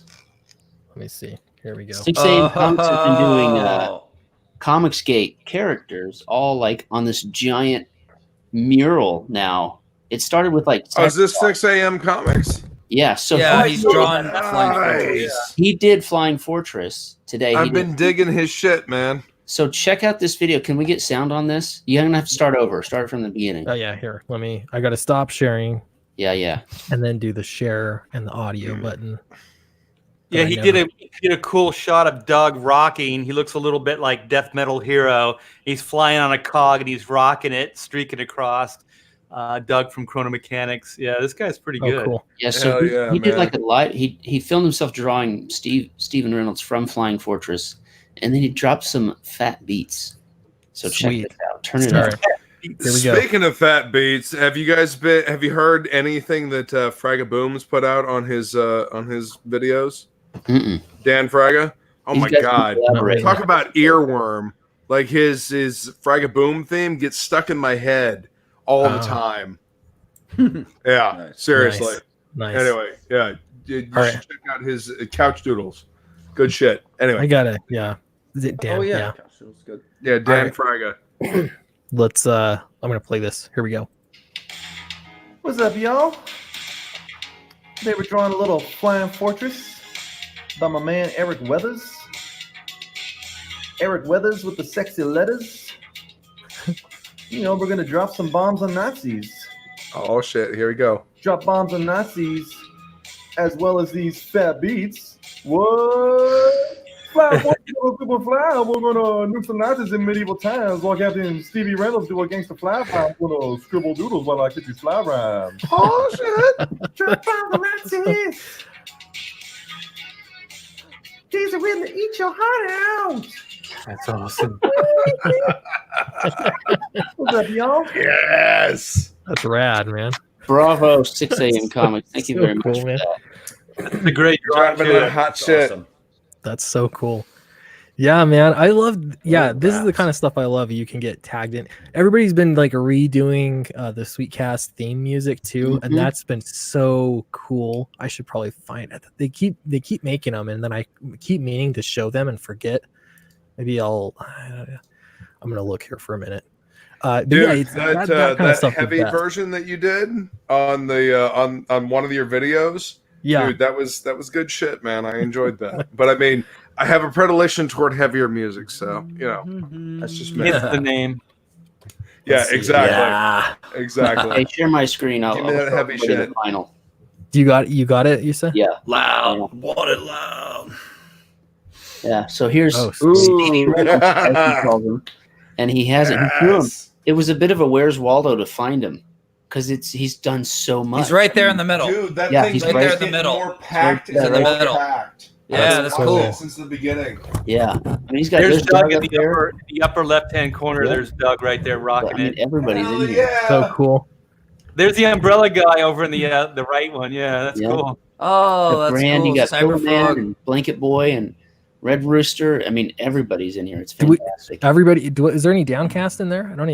I've never seen. Yeah, it. Well, not everybody. Oh, Well, man. not everybody. Oh, there's the most Matt important ones now. are here. Man, I love that shit. I don't know that if makes that- me happy. You would have been There's tagged if he'd drawn you yet. I'm sure you're on the Cecil. list. Yeah. Cecil's down there, and Fucking Cecil drunk as fuck down there, half naked. my guy, right. Dr. Wyatt Black is right behind him with a cigarette in his mouth, right glowing. Oh, there he is. Yeah, Black that's blood. cool. It's cool, like who man. found Find Waldo or whatever. Yeah, exactly. Seriously, Vaughn, I'm Mine's looking green. forward to getting my T-shirt, man, so I can rock it in the store. I Oh, love that's that gonna be so tagline. cool. Thanks, Do no man. harm unless you have to. Yeah, Fuck yeah. And sometimes Monster Doctor, baby. Uh-huh. Yep. That's like my Yep, personal exactly. philosophy. Yeah, yeah, right. You can relate. That's the way you do it. Mm-hmm. Absolutely. Oh man, that is elbow to elbow though. Like he's gonna have to he's gonna have to actually get a bigger canvas pretty soon, man. Yeah. I mean, Got a that's hand. dope as fuck is what that is right Yeah, there. It's so cool. I almost want to like take it, make it like black and white, make it like the inside cover of Comicsgate books. It's like all the characters just like a collage. This looks like, you know what this That'd be looks cool, like? man. It looks like one of those folders that you would have to buy for school. Not the Trapper Keeper itself, but those folders that had all the artwork on them Mm-hmm. Oh yeah, with the three hole punch in the middle. That's what this looks like. yeah. That you carve an anarchy sign into. Yeah, in your exactly. Math class. I would love these Yeah. these as stickers, man. Right? Yeah. You know what I find could do it. the coolest You could do a about all campaign. this Absolutely. is the community. Like the sense of creative energy that everybody has, the passion that everybody has for their fucking campaigns. You know, because everybody has their idea and they're putting it out there and they're like, hey, this is my shit. Come check it out. And it's like a comics renaissance. You know, because I remember back in the early 90s when Image first popped on the scene and it was just like this creative boom. You know what I mean? Yeah. Mm-hmm. And this feels like the same kind of creative boom because everybody's just telling their story. They don't give a fuck about what is good for this or that. They're just telling their story, and if you dig the story, back it. You know, and that's fucking awesome. Yeah. Like if you dig good comics, back those fucking comics. And people are having fun backing. Like if essentially all of this comes off of that people are willing to go back comics. One of the videos I'm posting a video tomorrow about this, but like there are a lot of people who are like, oh, I don't like crowdfunding campaigns because what if you never get your book and all this kind of stuff. I was like looking through all of the campaigns I backed, and I'm like, I'm not worried at all. I've backed a ton of campaigns too. I have gotten pretty much every single campaign that I have backed. The only few that I haven't gotten yet are the ones that I've recently backed. I mean, I haven't gotten Monster MD. I haven't gotten Cyberfrog. Cyberfrog was the first one that I fucking backed, and I've been following Ethan's career since like fucking I don't know when he was doing New X-Men with Grant Morrison. Like I used to do a TV show called Last Wednesday on YouTube back in the Halcyon days of youth back in 2006, and I interviewed Ethan when he was he was still working for Marvel and DC and whatnot. Oh, cool. Yeah, and that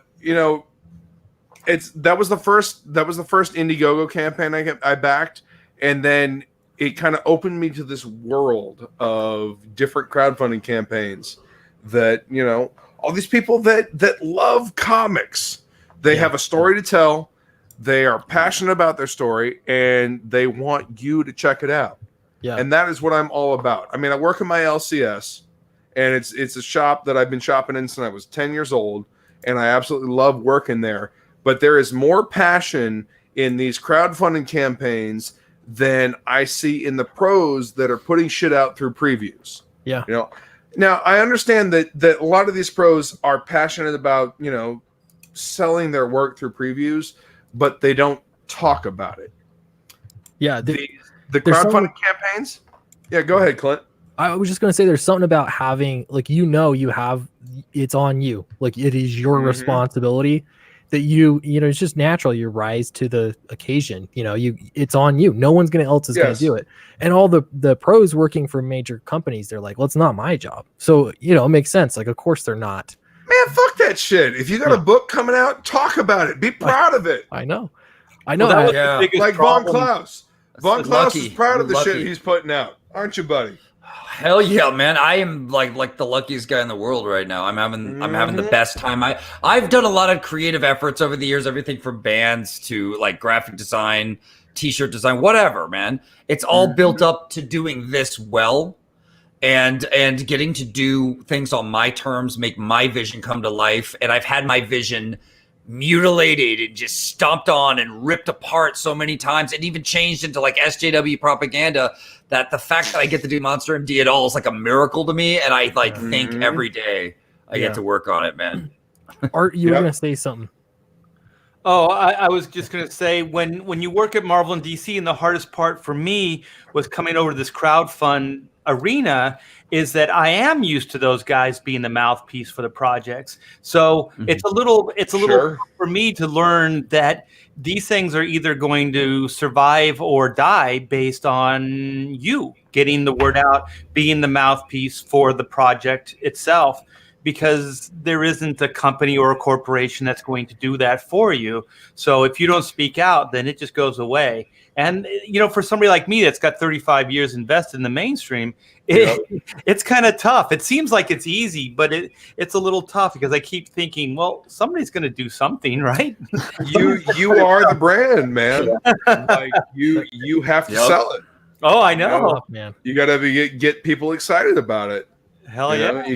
You gotta be a huckster. You gotta sell that shit, you know? Like, get your comics here, come get it. You know, this is the story you want to read, you know? Yeah, it's wild because there's such diverse skill sets that you need, you know, to do crowd, because it's like sales is a whole animal. Sales and marketing, that's one whole skill set of skills. Yeah. And that doesn't necessarily coincide with being a great artist or a great writer, or, you know, even just social media marketing is its own subsection of marketing that's tough.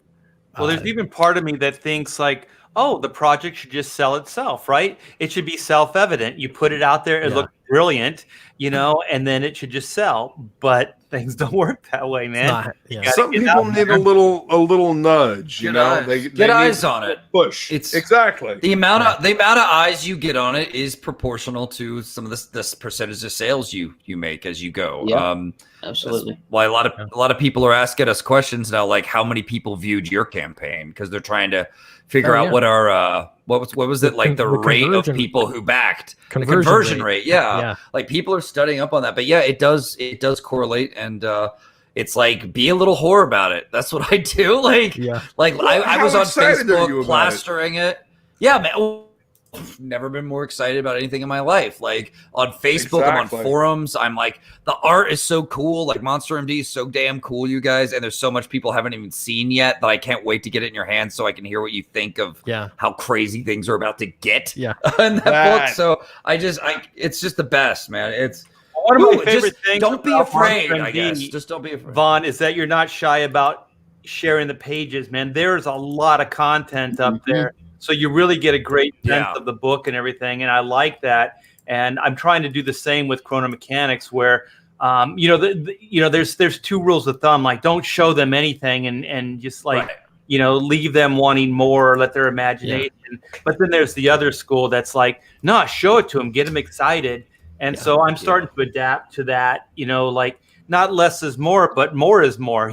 Show them everything, let them see what it is, get excited about it. This is a visual medium, and the art has always sold people. Always sold people. I remember I read something by Rob Zombie forever ago where he was writing the foreword to an issue of the Nocturnals. I used to read a lot of Nocturnals. Yeah. And like he was like, don't lie. Dan you Brenton, picked this up because he was like, don't lie. You picked this book up because of the art. Don't even pretend. Like he's like, and he's like, in this book, are visual medium, man. Yeah. He's like this. Well, he wasn't being mean. He was saying this book has the most bitchin' art around, and that's what it's all about, is what he was saying. And he was right. And I took that lesson with me into my campaign. And one of the advantages to having a big book is you can get away with showing a lot without revealing it all. Yeah. Oh wait, why do you think comics sold so goddamn well in the fucking early 90s? Because Image was all about that fucking poppy art. That shit that fucking caught your eye and made you pick up that motherfucking book. You know? Jim Lee, Rob Liefeld, Eric Larson, Todd McFarlane. That shit caught your eye. and the artwork. That's what caught your eye. So you picked up the book and you fucking read that shit because that shit was visually stimulating. Yeah. Comics were a visual fucking medium. You know? Yeah, and that's what the people crave. And then the story. That's what the people crave. Give them what they want. And that was my philosophy on my campaign, you know? Yeah. And you can't argue with the sales numbers. You know, like there's something about it. It works. I got to point out 12th place out of all of 2019 of backers for a comic. That's insane. Wow. Yeah. That's so great. Yeah. It's real now, man. That is a big deal. Is that just the Comicsgate books?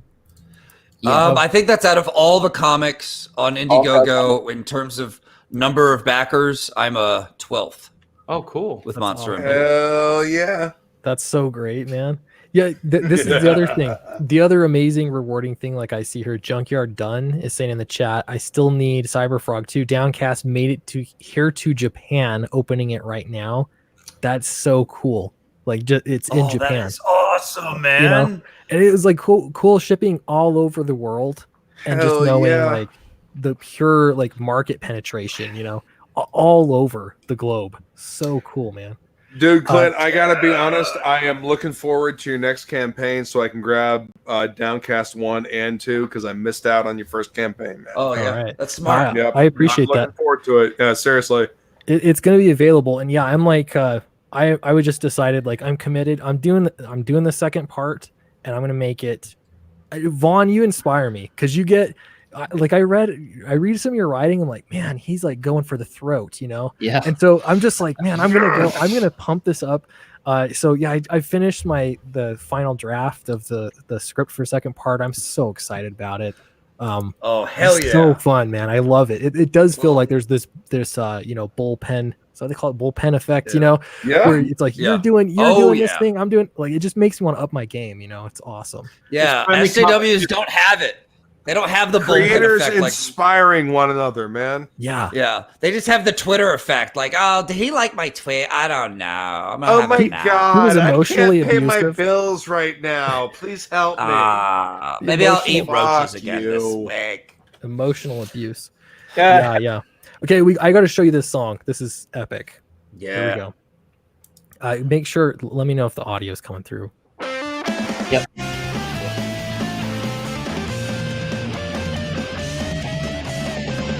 Yes. So cool. All right. Yeah, I can dig that shit, man. I can dig that. It's pretty rad going on there. Yeah, that was a creative one. That one, I don't know. They all have the cool things about them, but this one I like that he really stuck to the theme. Like it's very clear that that's what's going on. Yeah, Another one I thought I need to play Cecil. That one stream, what was it, Friday night, and Cecil was so drunk. Oh, dude, Cecil was so fucking drunk. He just kept singing my theme song over and over and over, and you could tell it was starting to get to Ethan. You know, I would love to go shot for shot with Cecil and just see how long it could last.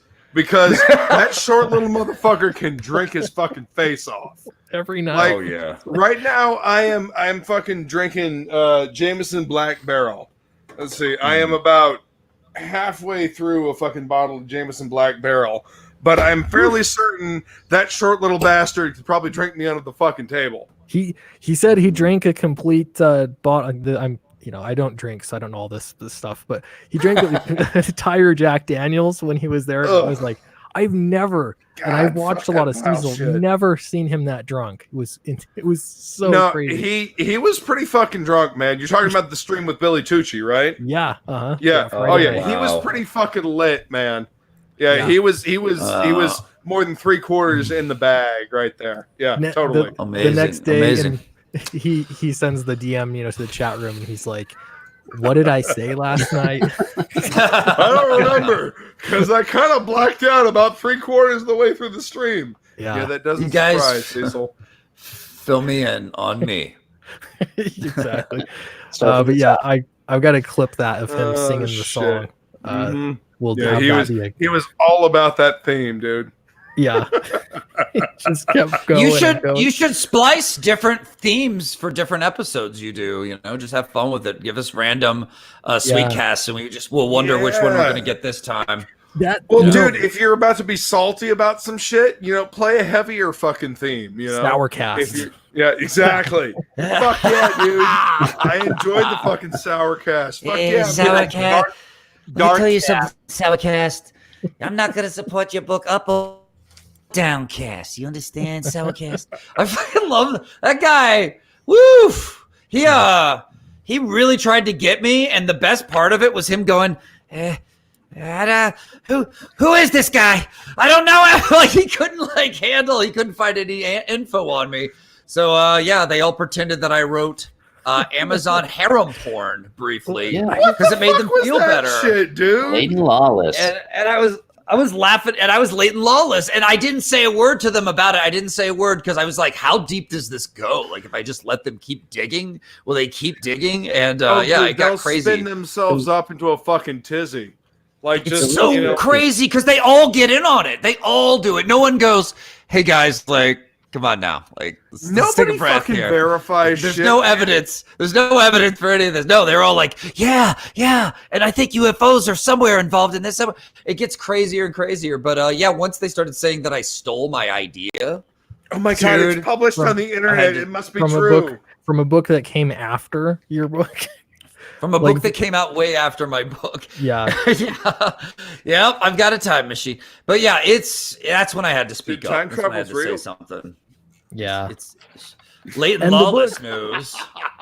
The book is like it's like a furry book. And that's the thing is I looked at it, I'm like, that is not am I gonna Oh, this is cool. Okay. So they analyzed the cover. So similar to your comic.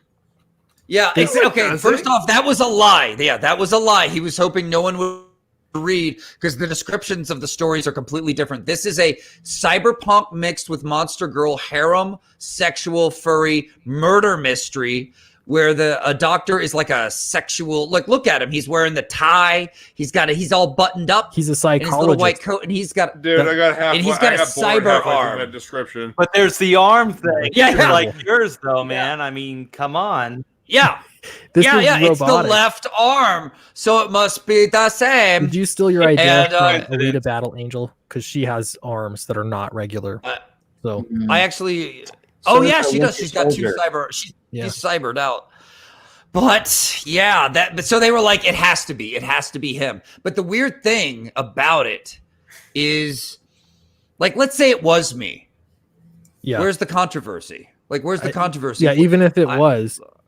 So you took your own concept and turned it into a porn novel.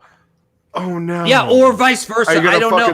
Shame? I don't like. What am I supposed to do? Like, so where's the bad part come in? So it's so weird that they were just pretending to feel better. A lot of these attacks on us is because they're bitter about something going on in their lives, including Preston, all of them. And this, for whatever reason, makes them feel better. But it sucks because they need to understand the cost is if this had gained traction or blown up in some weird random internet way. I mean, this could possibly hurt indie creators, and that's why I resent it. That's why I think they need to take a chill pill on this. It's gotten a little out of hand.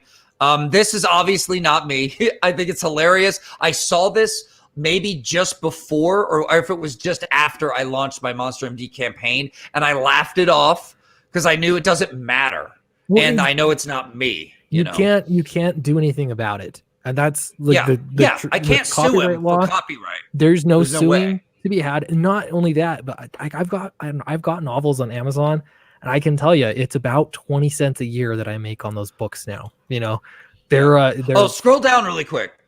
Really quick. There's a character named Jasper. My cat's named Jasper. It must be me. Anyway, this is insane. I'm kind of offended that they don't give Monster MD more credit, though. They should have given Monster MD more credit. It's a cooler book than this. This was written for fun and to make. I don't even know if it was to make money as much as it was just a fap. You know, this isn't my style of thing. I've never even written a novel. Seriously, somebody was just mentally masturbating with this shit. Yeah, this is. Yeah. Yep. I don't know. That's the thing, though, is they think. I'll just be honest. This is what it comes down to. there's a lot of people that don't like Ethan, and I think that's fine. Like that, whatever. Yeah. But then what it is like I can't hurt Ethan. Let me hurt anybody that likes him, that's been on his show. That can't hurt Ethan because Ethan doesn't give a shit. Like Ethan's been doing this for so goddamn long, he doesn't give a shit what you think. Exactly. Yeah. So it's like they'll go, and I've seen them do it all the time. They'll go from creator to creator to creator, trying to make some kind of progress. Yeah. That's because these motherfuckers just want attention. They want people to pay attention to them and retweet their shit because, I have a hot take on something. Right. And then and they always use the same method too. It's an SJW method of like placing the bait.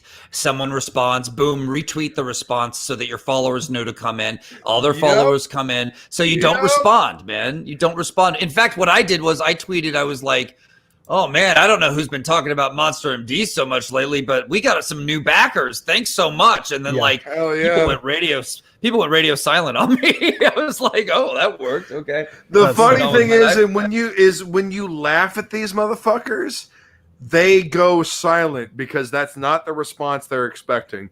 They're expecting you to get upset and get mad about this shit. And when you laugh in their face, they go radio silent because that's not the response they were looking for. Yeah. The other thing too, it's like the guilt by association, the cancel culture. Like I started to think about it. I've been a little bit more introspective, and it's like, this is all the stuff that made me so upset to start this YouTube channel in the first place, And so I don't care who it's coming from. It's wrong, and I don't know. But then again, it's like, I don't want to give them attention. But at the same time, it's like you want to. It's just a life lesson that they need to learn from. They are. Okay, the life lesson being, don't attack a Mormon, even on the internet. You look like a dick later. Like, no, I can't believe how much people have attacked Clint, of all people. Like, hi guys, how's it going? No, thank you. I'll have ginger ale. I don't drink. Like, let's get him. Like, you guys are assholes, man. Right? I just want, like, and he's just coming out with his first book. Like, this needs to be special time. Like, this is awesome. In fact, you could criticize his book all you want. I endorse that. I endorse that 100%. I know that's what I was hoping for. Is like, if it's honest criticism, sure. Yeah, but talk about the book. But I've seen a couple reviews come out, but they've all been, they're friendly people, and I don't know. It's just, I don't know. It kills me. What do they say, Clint? What do they say? They're saying good things, but again, I'm just like, I gotta wait. I gotta wait, get it out there. I want to hear a lot of, a variety of opinions. Build it up. So, but build it up. I don't know. It's one of those things too, where in that stream earlier, Pocket Jacks was like, well, Clint says mean things about Renfamous. It's okay for him to do that. And I was like, all right, I'm going to go on record and say Renfamous is a fucking attention whore cunt. All right? She wants people to pay attention to her because she has absolutely nothing in her life that makes it worth fucking living. Well, she's kind of paid, too, to do that. Yeah, yes! Art is completely correct. She is paid to be a fucking attention whore shill. Yeah, and Joe Quesada is... Troll. Yeah. Well, I love Joe's artwork. I think he's a tremendous artist, but he needs to stop with this fucking SJW bullshit. Like, dude, you're a fucking dude from New York. Stop fronting like you some kind of fucking SJW bullshit. All right. Well, his ass is fired now, man. And a lot of people from New York are like, they're proud, tough in your face SJW, just like in Chicago, man, unfortunately. But like, but dude, he's fired now. He's off the reservation. So like, will he end up just getting sick of it and going, hey, all you SJWs, I remember the Joe Quesada that fucking made Azrael. I remember the dude that made fucking Ash. Yeah. Like, I wish he would get back to being that fucking person instead of fronting like he's, part of this fucking SJW reservation bullshit. The woke corporate culture, and it won't that happen. Shit needs to fucking die. It won't happen with Joe. It's ruining our pop culture. Wait, let's listen to Art on that. I want to hear. Yeah, it won't happen with Joe. I was good friends with Joe for a long time early on. I remember when he broke into the business and everything. And that guy has always wanted to be a corporate guy. Like I remember Really? working out at the studio. He got an office do it. right across the street from Marvel Comics. I remember looking at his bookshelf, and it was all like how to succeed in business, like things that were beyond like you know, we're all artists, right? These are things we don't have any. And we're looking at, you know, all these art books and different, you know, Bridgman and all these, you know, type of things. But he's got like, it's not just business, like how to run it's like how to manage, how to like corporate, you know, like that type of stuff. And so the guy, if you think about his output, and I don't, well, you know what? I don't give a crap. This week I'm going to tell my Marvel story on my YouTube, you guys. So it might be tomorrow, it might be the next day, but Marvel looking forward to it, Art, and put me through the ringer. And I have no love for Joe Quesada, because he stood by and watched it all happen when I got crucified at Marvel Comics. And I'm gonna tell that story either tomorrow or the next. Tell the fucking truth, man. Let them all fucking burn. That guy has always been a corporate guy, and also he was never a trenches guy. He was never a monthly guy. He was a guy that wanted to do as little as possible and get the maximum amount of accolades from. Because if you look at his workload, if you look at his career history, he wasn't a guy that got things done. He would get like 3, 4, maybe 6 issue runs. He did a lot of covers, but he did just the right amount to get him to where he wanted to be. And I guarantee you that guy never was a trenches storyteller. He never had it in him, not the way I have it, not the way a lot of other guys had it. You know what? That makes a lot of sense, given the shit that you know he did with like Marvel Knights and shit like that. Like Jimmy Palmiotti should have been fucking editor-in-chief at Marvel instead of Joe Quesada. Like, I'll tell you a story. Okay, this is how Joe and Jimmy's career. This is how they worked together. Okay, how they did is that Joe was always the business guy. Joe was always the smarter guy. I'm not saying that Jimmy's a dull, right, whatever. He's not. But I love Jimmy. Yeah, Jimmy's a fun guy, but Jimmy's the party guy, right? So just Jimmy's a hard worker. Right. All right, both these guys go to a party, go to a Marvel Comics party or just a comic book party at a convention. Sure. So Jimmy goes in there and loosens everybody up with his one-liners. Jimmy's he's a friendly guy. You know, he can break down the walls. Yep. Oh, yeah. Joe goes in there and he talks shop. He'll talk business. He'll get things done. And so I always thought those guys were like the combo, right? They're the 1-2 punch. So Jimmy goes in there, loosens everybody up. Hey, we're all friends, right? And then Joe goes in there and closes the deal. And I remember when that whole when that Marvel Knights thing and Joe got promoted and Jimmy didn't. And I remember talking to Jimmy, and Jimmy just turned to me and goes, "You know what? Just talk to Joe." And he said it just like that too. Like, he goes, "Let's just talk to Joe." And so this was before any announcements were made that this had happened and stuff. And I still remember that because I know that he already knew that he didn't make the grade. So Jimmy was left behind and Joe got promoted. But Jimmy never aspired to it either. He was just kind of there and kind of helped Joe along. Jimmy has always struck me as a in the trenches kind of guy. Yeah, he's like every time I've talked to him. He's a monthly guy. He gets things done. He's a workhorse, you know. Yeah. Every time I go to a convention, Jimmy is one of the people I have to talk to. Like, if I ever make it down to MegaCon, him and Amanda, I got to go say hi to them because I absolutely love them. They're fucking adorable together, one, and Jimmy is a fucking fantastic dude to just sit and chat about comics because you can tell he actually loves the medium that we're all working in, you know? Yeah. You can tell that he loves this shit. Mm-hmm. Yeah. Joe has said stuff over the years to me, and I think I used to say that Joe is my friend. I don't think Joe's my friend. I gotta say, you know, if you don't have the right think, I'm pretty sure that Joe is not your friend anymore. I don't think he's been my friend way before Comicsgate, though. Yeah. I gotta say, you're probably right. So glad that you are here, Art. You were just a 35-year veteran.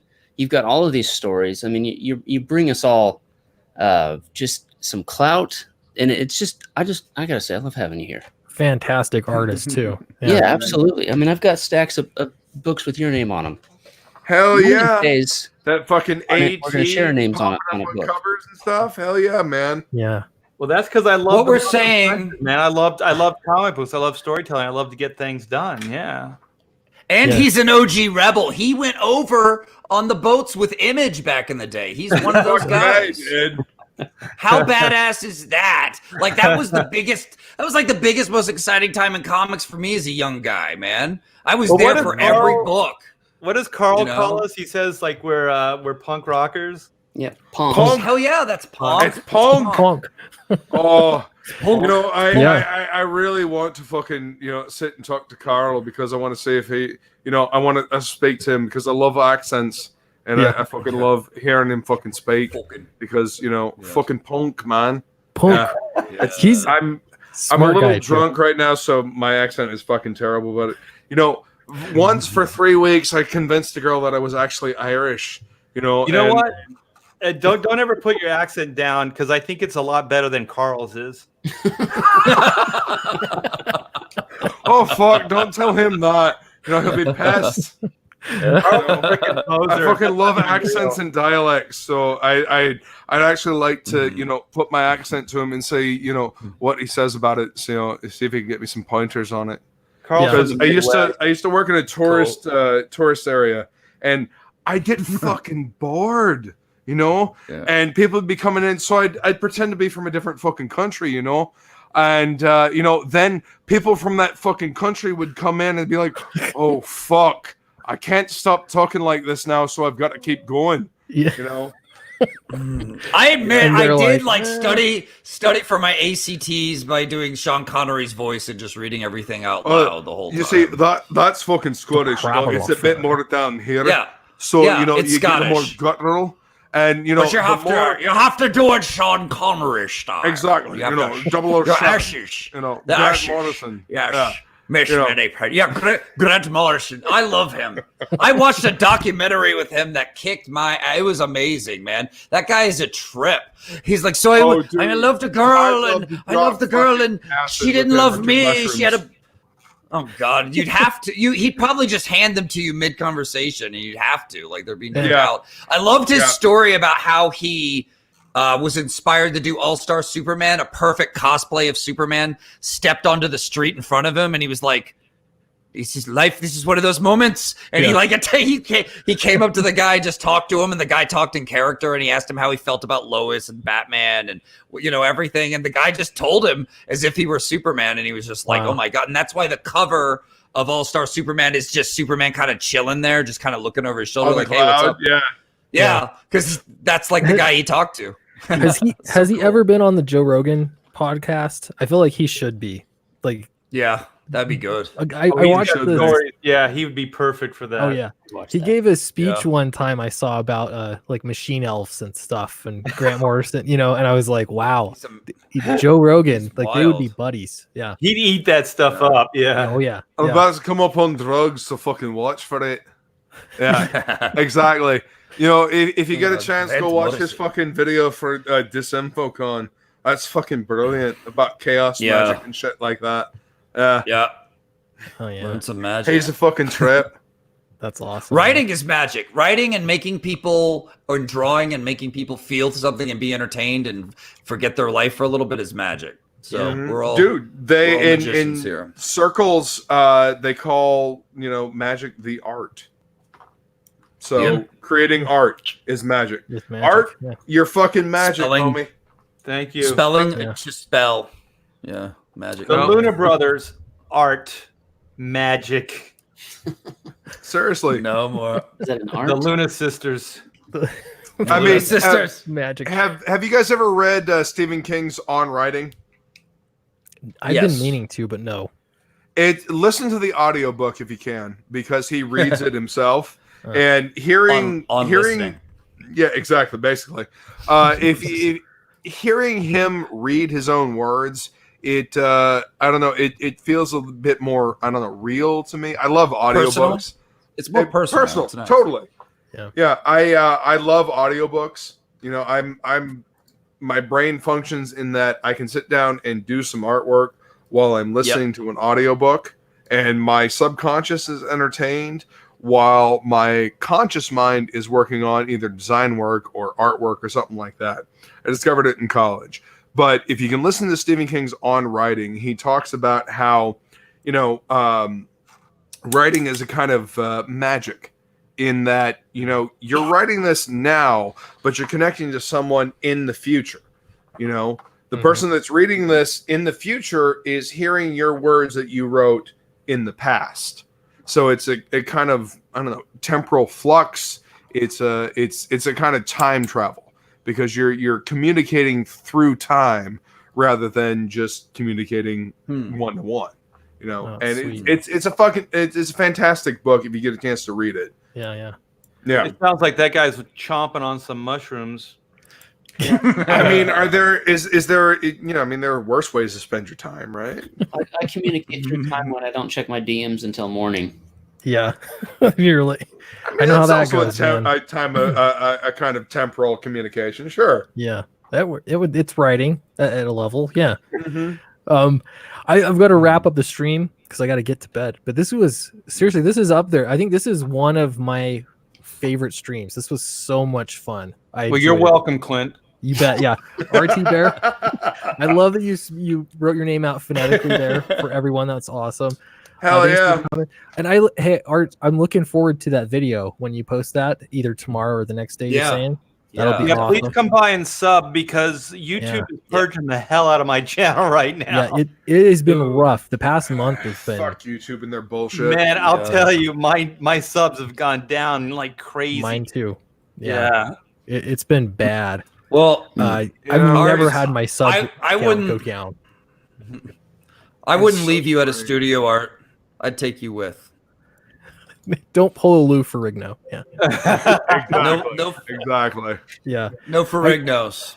I'm gonna say YouTube is so fucking strange now because when I was doing YouTube back in like 2006, 2007, 2008, like none of this shit was a thing. Like there was no monetization. There was no like unsubbing people from your channel. You put shit out on YouTube. Like do any of you remember Google Video? Like YouTube only used to be able to do 10-minute videos. Google Video was able to do half-hour videos. It was like the cool thing, man.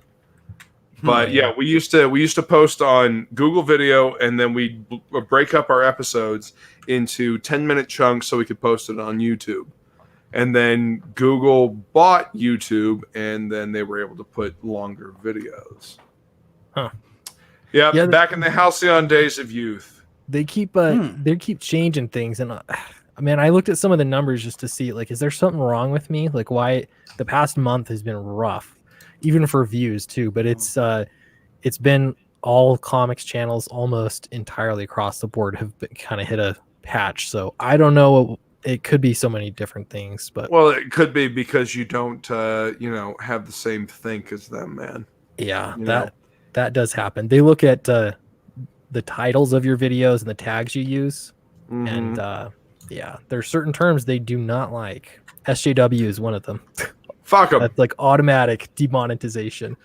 But Death Metal Hero, hey, it was great to meet you. That was awesome. Thanks for having me in, man. I get out of your channel, man. You honestly have a very even keel as far as like most of the shit goes. You present things with I don't know, honesty and an even head. Like this are the facts. Take it as you will. This is what I see, and it's awesome. I dig your channel, man. I dig the videos you put out, and keep fucking doing it, man. The word is integrity. Clint has integrity. That's right. That's right. Thank you, Art. That's a good word. That's a good word. Thank you very much. Artful a word I am too drunk to think about right now. And then that's why you got me here. I'll back you. I'm your back here, Death Metal Hero. Hell yeah. Thank you, Art. I appreciate you, man. I appreciate you. We've got awesome. Vaughn and Eric as well, which are always here. But thanks, guys, for coming. Really appreciate it. Even though Eric is piled in knee deep in boxes right now.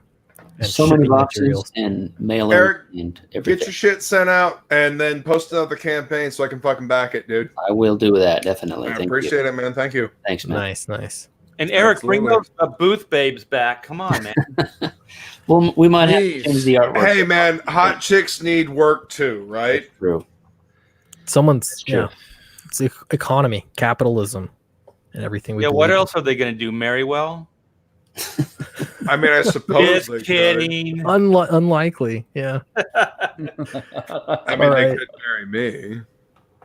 That is an open invitation, everyone. Yeah. All right. Thanks, If you're How'd on my everybody. blind babe. date go?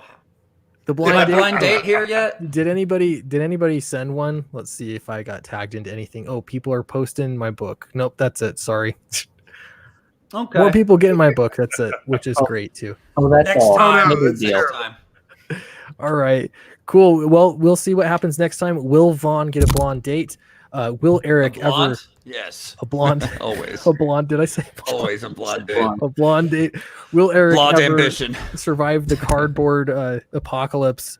And RT Bear, Chrono Mechanics, breaking. I don't know what your next spot is, but will We're it break close it? to the next stretch goal. I think we're about 500 away from the next stretch goal at Ooh. 15K. So Oh, it's shit. going That ain't strong. And by the end, we're going to end it this Saturday. So Saturday is the last day. So if you want to back this book, you got to get on it soon. Oh yeah, I backed it. Don't regret it already. It was awesome. Hell yeah. Thank you, Clint. Back RT You Bear. bet. You bet. Hell yeah. All right, everybody. We will see you next time. Bye bye. Peace Bye. out, y'all.